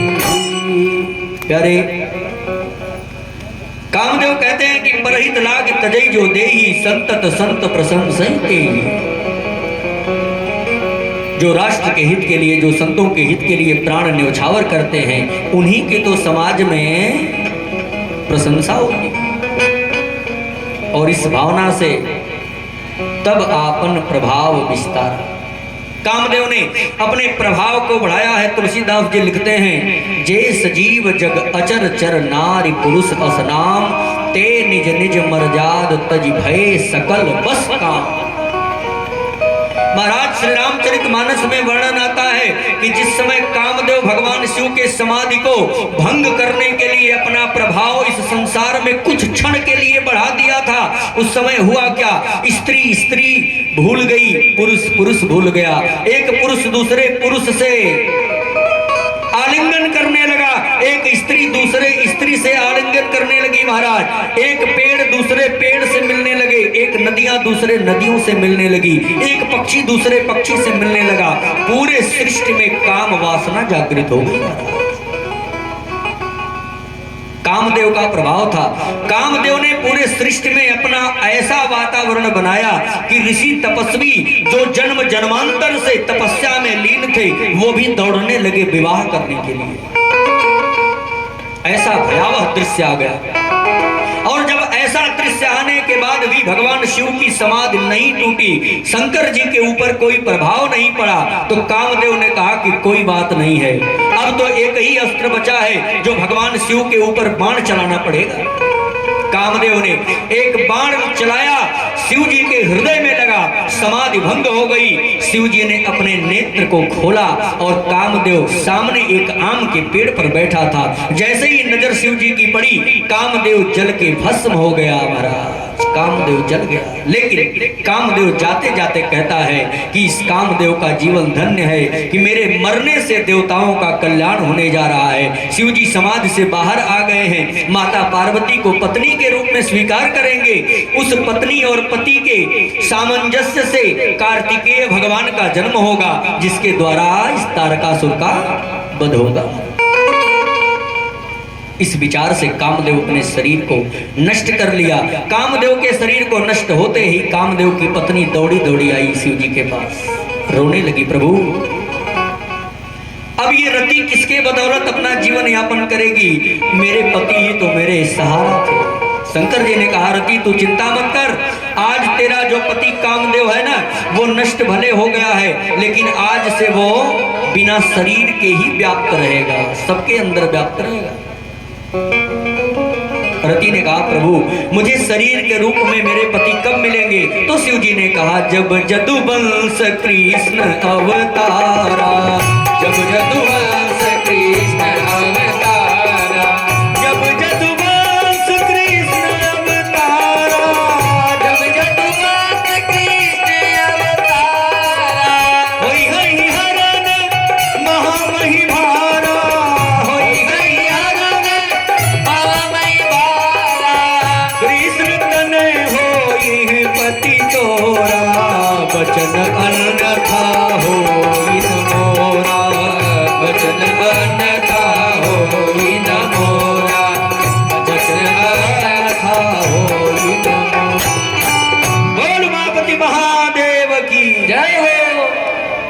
शिव जी ने वचन दिया, रति आगे आने वाले युग में यदुवंश में जब भगवान कन्हैया का जन्म होगा, उन्हीं के पुत्र के रूप में ये कामदेव प्रकट होगा। वही कामदेव भगवान कृष्ण के पुत्र में प्रद्युम्न के रूप में प्रकट हुए। बोले प्रद्युम्न भगवान की महाराज। और जैसे ही भगवान शंकर की समाधि टूटी, ब्रह्मा जी, विष्णु, सब देवता के निवेदन की, महादेव अब इस सृष्टि में तारकासुर का हाहाकार मच गया है। शंकर जी ने निवेदन किया, स्वीकार किया, जाइए मैं वचन देता हूं, आप लोग विवाह की तैयारी करिए, मैं विवाह कर लूंगा। शंकर जी ने कहा कि अगर मेरे विवाह करने से देवताओं को निर्भय होना हो जाए, देवताओं के भय को नष्ट करना हो जाए, तो मैं विवाह करने के लिए तैयार हूं। और जैसे ही ये सुना कि शंकर जी विवाह के लिए राजी हो गए ना, तो हुआ क्या? सकल सुरन के हृदय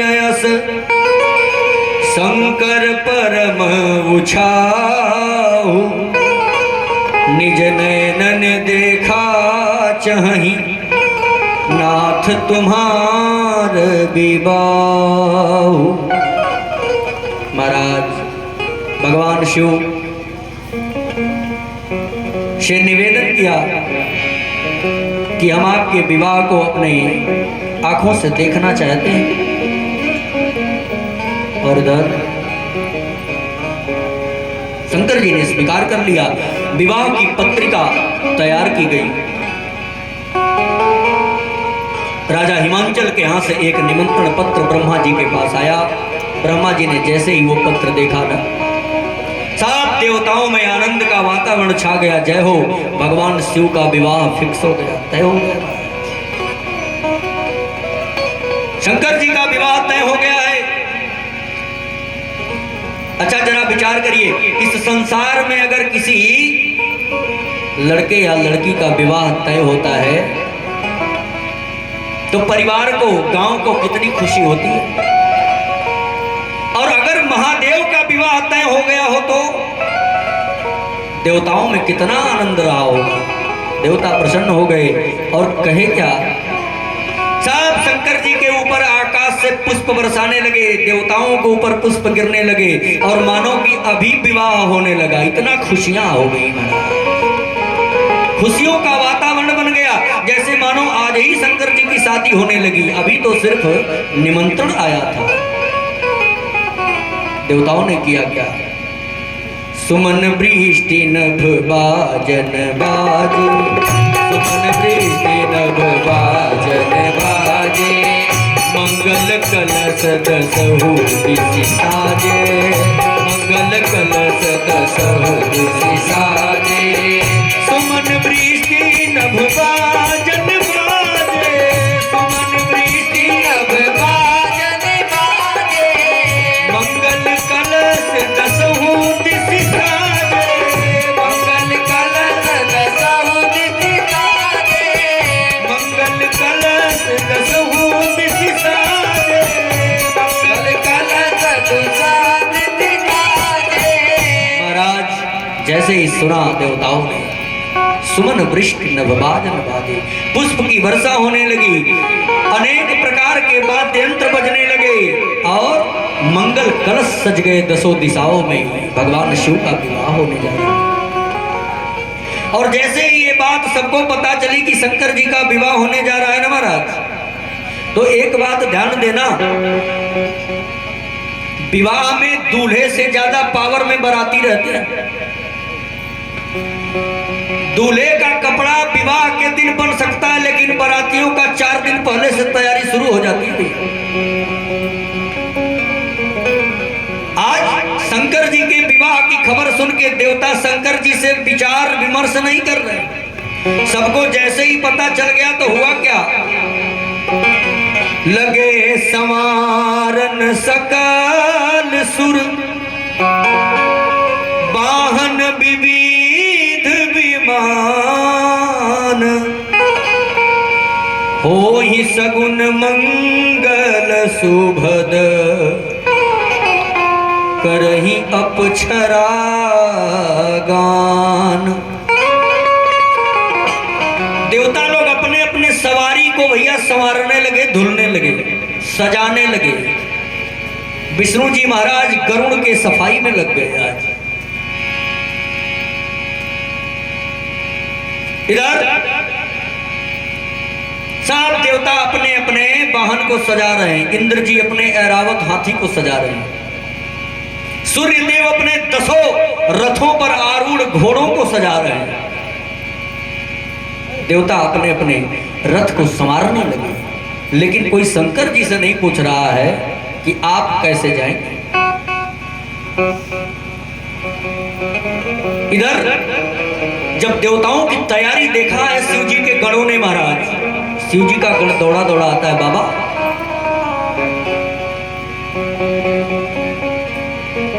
अरे सब देवता अपने अपने वाहन को सजा रहे हैं, आपका विवाह होने वाला है, कल बारात जाएगी, आपकी कोई तैयारी ही नहीं। शंकर जी ने कहा विवाह में तैयारी भी करना पड़ेगा क्या? क्योंकि कभी विवाह तो हुआ नहीं है, पहली बार विवाह करना है मुझे। गणों ने कहा बाबा आप तो गजब हैं। अरे विवाह आपका है, बाराती इतने तेवर में चल रहे हैं और आप दूल्हे हैं, आप ही के ऊपर तो पूरा दारोमदार। शंकर जी ने कहा कोई बात नहीं, आज रात्रि विश्राम करो, कल देखेंगे। तो महाराज गणों ने कहा बाबा कल बारात जाएगी और कल आप कह रहे हैं कि व्यवस्था करेंगे। अरे विवाह में महीनों से तैयारियां करना पड़ता है, आपके पास तो सिर्फ 2 दिन है। शंकर जी ने कहा कोई बात नहीं है, कल सुबह विचार करेंगे। दूसरा दिन आ गया। देवता आज अपने वाहन को सजा के अपने अपने वस्त्र को धारण करने लगे। महाराज तैयारी में लग गए। दूल्हे के बाल भले सफेद दिख जाए, लेकिन बाराती सब लोग कलर करते हैं। 2 दिन पहले से बारात जाना है। और ध्यान देना, बारात जाते समय बाराती से कभी टेढ़ा मत बोलना, नहीं तो FIR होने में समय नहीं लगेगा। इतना पावर होता है बारातियों के पास। लौटते समय कुछ भी बात करो कोई बात नहीं, लेकिन जाते समय बिल्कुल नहीं। परिवार के सदस्य भी अगर बारात जाने वाले लड़के से बोल दें कि नहीं जाना है तो देवासुर संग्राम शुरू। इसलिए कभी भी कोई बात विचार दूल्हे से भले कर लेना, लेकिन बारातियों से, और जहां बारातियों से विचार होने लगता है तो वहां विवाद हो ही भी जाता है। इसलिए आज शंकर जी के जितने बाराती हैं देवता सब अपने अपने तैयारी में जुटे हैं। शंकर जी की हाल खबर कोई नहीं ले रहा। गणों ने पूछा बाबा आज ही बारात जाने वाली है और आपके पास न कपड़ा है, न गाड़ी है, न मोर आया। अरे आज विवाह है, आज भी इस बैल पे ही बैठ के जाएंगे। आज तो कम से कम कोई बढ़िया कार मंगा लेते 2-4 हजार रुपए। अरे बाजार से कोई बढ़िया वस्त्र आ जाता, विवाह की बात है 1 दिन की, फिर तो जीवन भर मृगछाला लपेटेंगे आप। शंकर जी ने कहा कि जो हमारे साथ सदा रहे हैं, अगर उन्हें मैं मांगलिक उत्सव में विवाह के दिन दूर रख दूंगा तो यह अन्याय होगा। हमारे नंदी हमको लेकर के जीवन भर अपने पीठ पे बिठा के दौड़े हैं, और अगर आज विवाह में किसी कार में बैठ जाएंगे तो नंदी महाराज कहेंगे कि बारे शंकर जी, जब कहीं और दौड़ना था तो हम थे, और आज विवाह में मंगल कार्यक्रम में जाने की बारी आई तो दूसरी सवारी बना ली। तो ये अन्याय हम नहीं करेंगे। गणों ने कहा कोई बात नहीं, आपसे बहस करना भी बेकार है, आप अपने मन के मालिक हैं। हमारी बात थी, बात को रखना हमने रख दिया। शंकर जी ने कहा और बताओ, गाड़ी की बात छोड़ो, नंदी हमारे तैयार हैं। गरुड़ ने कहा बाबा कोई कपड़ा बना लेते। शंकर जी ने कहा कपड़ा बनाने की क्या जरूरत है, इतना कर सकते हैं कि जो मृगशाला पुराना है उसको नया कर लेते। शंकर जी ने नई मृगशाला मंगा लिया महाराज। गरुड़ ने कहा बाबा मोर लगता है विवाह में, मोर से ही दूल्हा पहचाना जाता है, वरना भीड़ में आप भी सामान्य लोगों की तरह घूमते रहेंगे। जब सर पे मोर लगता है ना तो कितनी भी भीड़ हो लेकिन दूल्हे को पहचान लेते हैं लोग। शंकर जी ने कहा कि अच्छा बताओ मोर लगता कैसे? गरुड़ ने कहा बाबा इतना समय नहीं है, चलना है तो चलो, नहीं तो हम जाएं। कल से कह रहे थे कि मोर मंगा लीजिए, कपड़ा बनवा लीजिए। अब विवाह जाने के लिए देवतागण तैयार हैं, लोग निकल रहे हैं। शंकर जी ने कहा हम दूल्हे हैं, हम जा ही नहीं रहे, देवता झूठे परेशान। शंकर जी ने कहा कि ये लोग जाके भी क्या करेंगे, विवाह तो हमको करना है। गरुड़ ने कहा कि बाबा कुछ भी करिए लेकिन किसी के दरवाजे जाना है तो समय से पहुंचना चाहिए ना। शंकर जी ने कहा बताओ मोर कैसा होता है? गरुड़ ने कहा कि बाबा मोर सर के ऊपर लगता है जिसमें एक डंडी लगी रहती है और ऊपर से झालरें लटकी होती हैं और चमकता रहता है। शंकर जी ने कहा कोई बात नहीं। शंकर जी ने अपने जटा को लंबा किया महाराज और जटा के ऊपर एक काले रंग के सर्प को लपेट के बोल दिया कि आप ऐसे खड़े हो जाइए फन लगा के। काले कलर का सांप भगवान शिव की जटा में लिपट करके जब फन बना के ऐसे खड़ा हो गया ना तो शंकर जी ने बोला कि बोलो जरा डंडी बन गई कि नहीं? गण ने कहा बाबा डंडी तो बन गई लेकिन डंडी के किनारे पूरी झालरें लगी होती है मोर रंग बिरंगी और वो दूर से चमकती हैं, दूर से चमकती रहती है। शंकर जी ने आदेश किया काले रंग के सांप को, पीले रंग के सांप को, नीले रंग के सांप को, गेहुए कलर के सांप को, 7-8 प्रकार के सांप को शंकर जी ने मंगाया और जो काले कलर के डंडी के रूप में सांप खड़े थे ना उनकी चारों तरफ एक एक सांप को लटका दिया गया। शंकर जी का मोर बन रहा और जब चारों तरफ एक एक सांप लटक गए ना तो शंकर जी ने कहा कि जरा आप दूर से देखो तो। गणों ने कहा बाबा मोर की आकृति तो बन गई है लेकिन बीच में अभी थोड़ा गैप लग रहा है, खाली खाली। शंकर जी ने कहा कोई बात नहीं। शंकर जी ने आंख बंद किया और बिच्छुओं को आदेश दिया आ जाओ। बिच्छू आ गए बाबा के हाथ में। एक सांप से एक सांप के बीच की जो दूरी थी ना उसमें बिच्छू लगा दिए शंकर जी। जरा कल्पना करते जाइए, जटा के ऊपर एक काले कलर का सांप डंडी के रूप में, उसके चारों तरफ रंग बिरंगे सर्प लटक गए और उन सर्पों के बीच में एक एक बिच्छू चिपका दिया। खूब सुंदर मोर बन गया और वो सर्प सब न मणि वाले हैं, दूर से ऐसे चमकते हैं जैसे लगा है कि हीरा लग रहा है मोर में मारा। मणिधर सांप है सब। शिवजी ने कहा जरा मोर अब देखो। गणों ने कहा बाबा मोर तो बहुत सुंदर दिख रहा है दूर से भी लेकिन अभी भी कुछ गैप है। शंकर जी ने कहा कोई बात नहीं, पतला गैप भी भरना चाहते हो। शंकर जी ने हाथ उठाया और गोजर को आदेश दिया आ जाओ। सब जितने गोजर चलने वाले थे सब आ गए और जो पतले पतले सुराख थे ना उसमें भी गोजरों को लगा दिया गया। अब मोर बिल्कुल कैद हो गया और दूर से चमकने लगा। गरुड़ ने कहा बाबा अब मोर सही हो गया। शंकर जी ने कहा आप बताओ। गरुड़ ने कहा महाराज अभी आपके कान में कुछ नहीं है। शंकर जी ने कहा कोई बात नहीं। 2 पीले कलर के सांप को बुलाया शिव जी ने और एक सांप को इस कान में और एक सांप को इस कान में कुंडल बना लिया। मुख में उसकी पूंछ पकड़ा के बोला चिपके रहना जब तक आदेश न दे, उतरना मत। महाराज इस प्रकार से जब श्रृंगार होने लगा ना तो उस समय तुलसीदास जी ने जो दृश्य देखा लिखा, शिव ही शंभुगन करही सिंगारा। महाराज एक श्रृंगार होता है और एक श्रृंगारा। ये शंकर जी का श्रृंगार नहीं हो रहा, ये श्रृंगारा हो रहा है। श्रृंगारा का मतलब बहुवचन। इसमें किसी एक चीज से श्रृंगार नहीं है। निर्जीव वस्तु से श्रृंगार किया जाए तो श्रृंगार यहाँ सब सजीव से श्रृंगार किया जा रहा है। आर्टिफिशियल कुछ है ही नहीं, सब जन्मिन। भगवान शंकर का मोर भी चलने वाला है।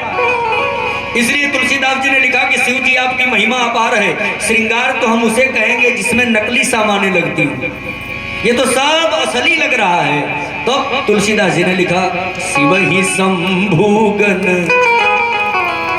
करही सिंगारा, जटा मुकुट यही गौर समारा। शिव ही शंभुगन करहि सिंगारा, जटा मुकुट यही मोर समारा। ओ कुंडल कंकन पहिरे ब्याला, कुंडल कंकन पहिरे ब्याला, तन विभूति पटके हरि छाला, तन विभूति पटके हरि छाला। गरुड़ ने जब शिव जी के श्रृंगार को करना शुरू किया ना महाराज, तो शंकर जी के कान में सर्प के कुंडल और हाथ में कंगन भी सर्प के। गरुड़ ने कहा, बाबा अभी आपके यज्ञोपवीत नहीं दिख रहे हैं, बिना यज्ञोपवीत धारण किए विवाह संस्कार नहीं हो सकता। शंकर जी ने कहा, कोई बात नहीं। 3 पीले कलर के सर्प को बुलाया शंकर जी ने। यज्ञोपवीत में 3 धागे होते हैं, तीनों सर्प को लगा के शंकर जी पूंछ पकड़ा दिए मुंह में, और यज्ञोपवीत भी किसका हो गया? सर्प का। महाराज कुंडल कंकन पहिरे ब्याला, तन विभूति पटके हरि छाला, नयन 3 उपवीत भुजंगा। भुजंग का मतलब सर्प। नयन 3 उपवीत भुजंगा, 3 नेत्र हैं भगवान शिव के। यज्ञोपवीत सर्प का, मौर में सर्प, कुंडल में सर्प, कंगन में सर्प, और जो नई मृगछाला आई थी ना, जब भोले बाबा खड़ा होकर पहन रहे थे तो सरक रही थी, नई थी। शंकर जी ने काले कलर के सर्प को बुलाया और कमर में लगा के सर्प से कह दिया कि पूरी इज्जत तुम्हारे हाथ में है भैया, ससुराल जा रहा हूं। ये कुंडल वाले सर्प इधर उधर चले जाएंगे तो कोई बात नहीं, कंगन वाले चले जाए तो कोई बात नहीं, लेकिन तुझे कमर में लगा रहा। जरा ध्यान देना, ये मृगछाला नहीं है और इसके सरकने की जिम्मेदारी तुम्हारे ऊपर है। अगर ये मृगछाला गिर गई तो फिर तुम्हारे मालिक की इज्जत गई। सर्प ने कहा, बाबा इतनी बड़ी जिम्मेदारी दे रहे हो, रे हम भी जीव हैं, भूख प्यास लग सकती है, और आज विवाह करने जा रहे हैं आप, और आपका विवाह भी इस लोक में अलग ही होगा, तो न जाने आप महीनों रुक जाएं तो महीनों में मृगछाला पकड़ के लटका रहूंगा कमर में। शंकर जी ने कहा, कोई बात नहीं, इतना ज्यादा विलंब नहीं होगा, लेकिन जब तक हम आदेश न करें तब तक छोड़ना मत। आज शिव जी तैयार हो रहे हैं महाराज, और जैसे ही ये दृश्य देवांगनाएं देख रही हैं ना ऊपर से, तो देवताओं की जो स्त्रियां हैं देख के मुस्कुरा रही हैं, बारे भोलेनाथ। और देवता, जैसे ही विष्णु जी को पता चलता है कि भगवान शिव इस प्रकार से रूप बना रहे हैं, विष्णु जी देवताओं की मीटिंग बुलाते हैं और कहते हैं कि जरा बताइए, दूसरे के गांव में जाना है, और इस दूल्हे के साथ जाने का मतलब कि ठीक ठीक विवाद हो जाए। विष्णु जी चमचमाते हुए गरुड़ पर विराजमान है, ऐरावत हाथी पर इंद्रदेव विराजमान है, सूर्य देव अपने रथ पर विराजमान है महाराज। चमकते हुए बाराती सामने आ रहे हैं, और शिव जी भभूत लगी है शरीर में, जटा में सांप, कुंडल सांप, यज्ञोपवीत सांप, नई मृगछाला, हाथ में त्रिशूल और डमरू, और नंदी के ऊपर बैठ गए। और आज बैठने का तरीका शिव जी का कैसे है महाराज? जिधर नंदी जी का मुख है ना, उधर शिव जी ने पीठ कर लिया। नंदी पे सवार हो गए शंकर जी, जिधर नंदी का मुख है उधर पीठ करके उल्टे बैठ गए। देवताओं ने प्रश्न किया, बाबा सब हरकत तो समझ में आ रही थी, ये कौन सी हरकत आप कर रहे हैं? शंकर जी ने कहा, मैं इस संसार वालों को उपदेश देना चाहता हूँ, कभी भी विवाह करने जाओ तो हमेशा अपने माता पिता या अपने उस जन्मभूमि को निगाह में रखते जाना, कहीं ससुराल जाके ये जन्मभूमि भूल मत जाना, इसलिए मैं इधर ही देख रहा हूं। शिव जी ने इस प्रकार से अपने नंदी पर सवार हो गए बाबा, और आज सब देवता अपने अपने विमान को सजा रहे हैं महाराज। और जैसे ही शिव जी का रूप देखा तो विष्णु जी ने तुरंत चाल चल दिया। ध्यान दीजिएगा, कहीं भी अगर आप शास्त्र पढ़ेंगे, देवताओं के ऊपर अगर संकट आया होगा जो किसी से नहीं टला होगा, तो वो विष्णु भगवान ने टाला है छल से। विष्णु जी का नाम एक छलिया है, छल करने में माहिर है विष्णु जी। विष्णु जी ने देखा कि शंकर जी अपनी चाल बदल दिए हैं और ये अड़भंगी बन गए हैं, तो विष्णु जी ने अपने बारातियों से कहा, देवताओं से, कि तुरंत रास्ता बदल लो, और यदि रास्ता नहीं बदले शंकर जी के साथ जाओगे तो हमारे रूप पोशाक कितने सुंदर हैं और इनके देखते ही हो सकता है लाठी चार्ज हो जाए राजा हिमांचल के यहाँ। तो विवाद करने से बेहतर है कि हम लोग अपना अलग रास्ता बना लें। और विष्णु जी ने जैसे ही कहा ना, तो महाराज हुआ क्या, देवता लोग अपने अपने रास्ते से जाने लगे और शंकर जी के गण 2-4 साथ में थे। और जब देखा कि सब बाराती जो देवता गण यहाँ इकट्ठा हुए थे कैलाश पर्वत पर ना, सब गायब हो गए।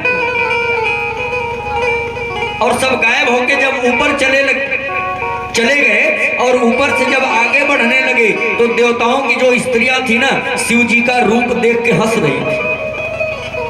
शंकर जी ने कहा, इन लोगों को लगता है कि हम अकेले जाएंगे। अच्छा जरा विचार करिए, अगर कोई बारात जा रही हो और एकदम बारात दरवाजे पर तैयारी में हो, गांव के सभी लोग जुटे हों, और अचानक से गांव के जितने बाराती हैं, नात रिश्तेदार सब गायब हो जाए, दूल्हा अकेले हो जाए, तब जरा सोचिए दूल्हे के ऊपर क्या प्रभाव पड़ेगा। शंकर जी ने देखा कि अभी तक तो सब थे, सब गायब हो गए। शंकर जी ने तुरंत अपने एक प्रेत को बुलाया, भृंगी नामक प्रेत को। प्रेत से कहा, चले जाओ श्मशान घाट पे, कुछ हमारे स्पेशल बाराती छूट रहे हैं। देवताओं को लग रहा है कि हम नहीं जाएंगे तो शंकर जी अकेले जाएंगे। आज मैं अपने बारातियों को निमंत्रण देता हूँ। भृंगी प्रेत गया श्मशान घाट पे, तुरंत सभी प्रेत, भूत प्रेत, चुड़ैल, पिशाच, डाकिनी साकिनी सबको बुला लिया और कहा कि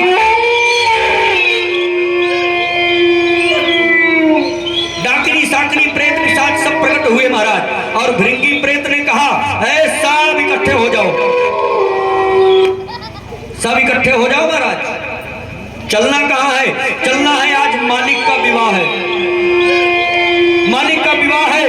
और आपके सामने देखिए भगवान शिव के गण आ रहे हैं, सामने से सामने से सामने से। भगवान इन भूतों को भगवान शिव ने देखा, शिव जी तुरंत मुस्कुराए। और हुआ के खाना माताओं ने, तो देवांगनाओं ने कहा कि अब जैसा दूल्हा था वैसी बारात बन गई।